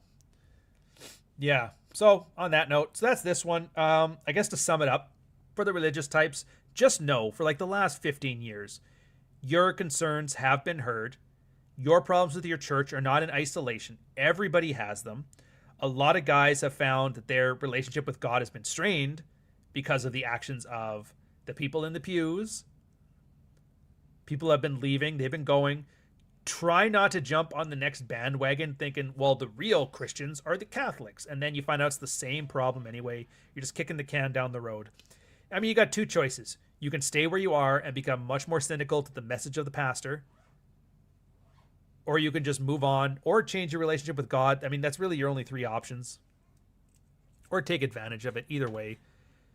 Besides, if I'm not mistaken, the Reformation was all about a personal relationship with God as opposed to having it go through the church as a middleman anyway. So if anything, this is kind of like we're kind of due for a new Reformation. So on that note, I'm going to leave you guys. Oh, the QR code for Ghost of Odessa, it's right there. Softbone, links in the description. Grab it a copy. Everybody who's read it so far has fucking loved it. It has been easy on the eyes. It's easy on the ears. It's digestible. It doesn't waste your time. I don't blovocate about how fucking fancy an author I am or any shit like that. I will leave you with an advertisement for The Dog Walker, and then I'll catch you guys next week. Alyssa was playing with me like a science experiment. What are you doing? I've never seen one from a dark guy before. It's usually pink. She continued examining me as if David Attenborough were narrating. Well, take a look now, it's getting late. Are you kicking me out? She looked as surprised as the last time, or any time I've kicked her out. No, not right away, but, you know, soon. Actually, wait. Where are my clothes, she said as she snapped up her white panties. She never wears the comfortable panties when she comes over. In the dryer. Thanks. She tiptoed out of the room. She pulled out a slim pair of denim jeans and a white cotton shirt, just how you'd expect a woman to dress for a movie or the malt shop. A small Christian girl from a small Christian town. She threw her shirt on, and just like that, her wholesome disguise was complete. I sat up, in bed, and reached for my bathrobe. Big white, fuzzy towel of a robe. Wait, I want to ask you something. You don't owe me an answer, I said, but I want to know something. That stain on her shirt was completely gone. I love that damned washing machine. It was worth every penny.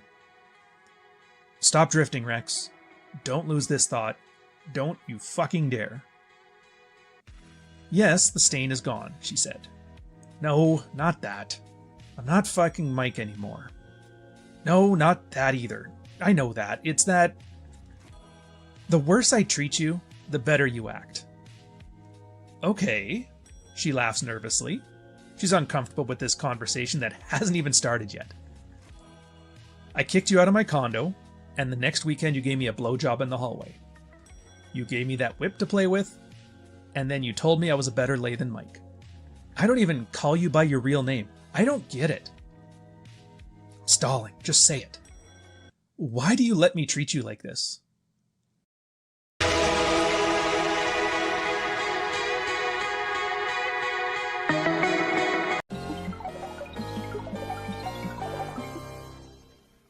And Ryan Stone. He's a halfway decent looking guy, a nice smile. You have to get through that wall because he 79T 2458 Learning Corp Little Red Riding Hood, take 1.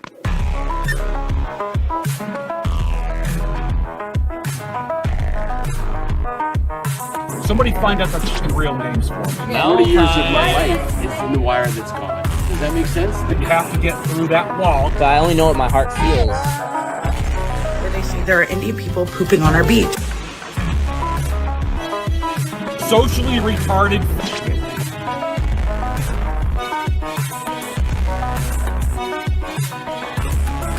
It's a spool of wire. 40 years of my life is in the wire that's gone.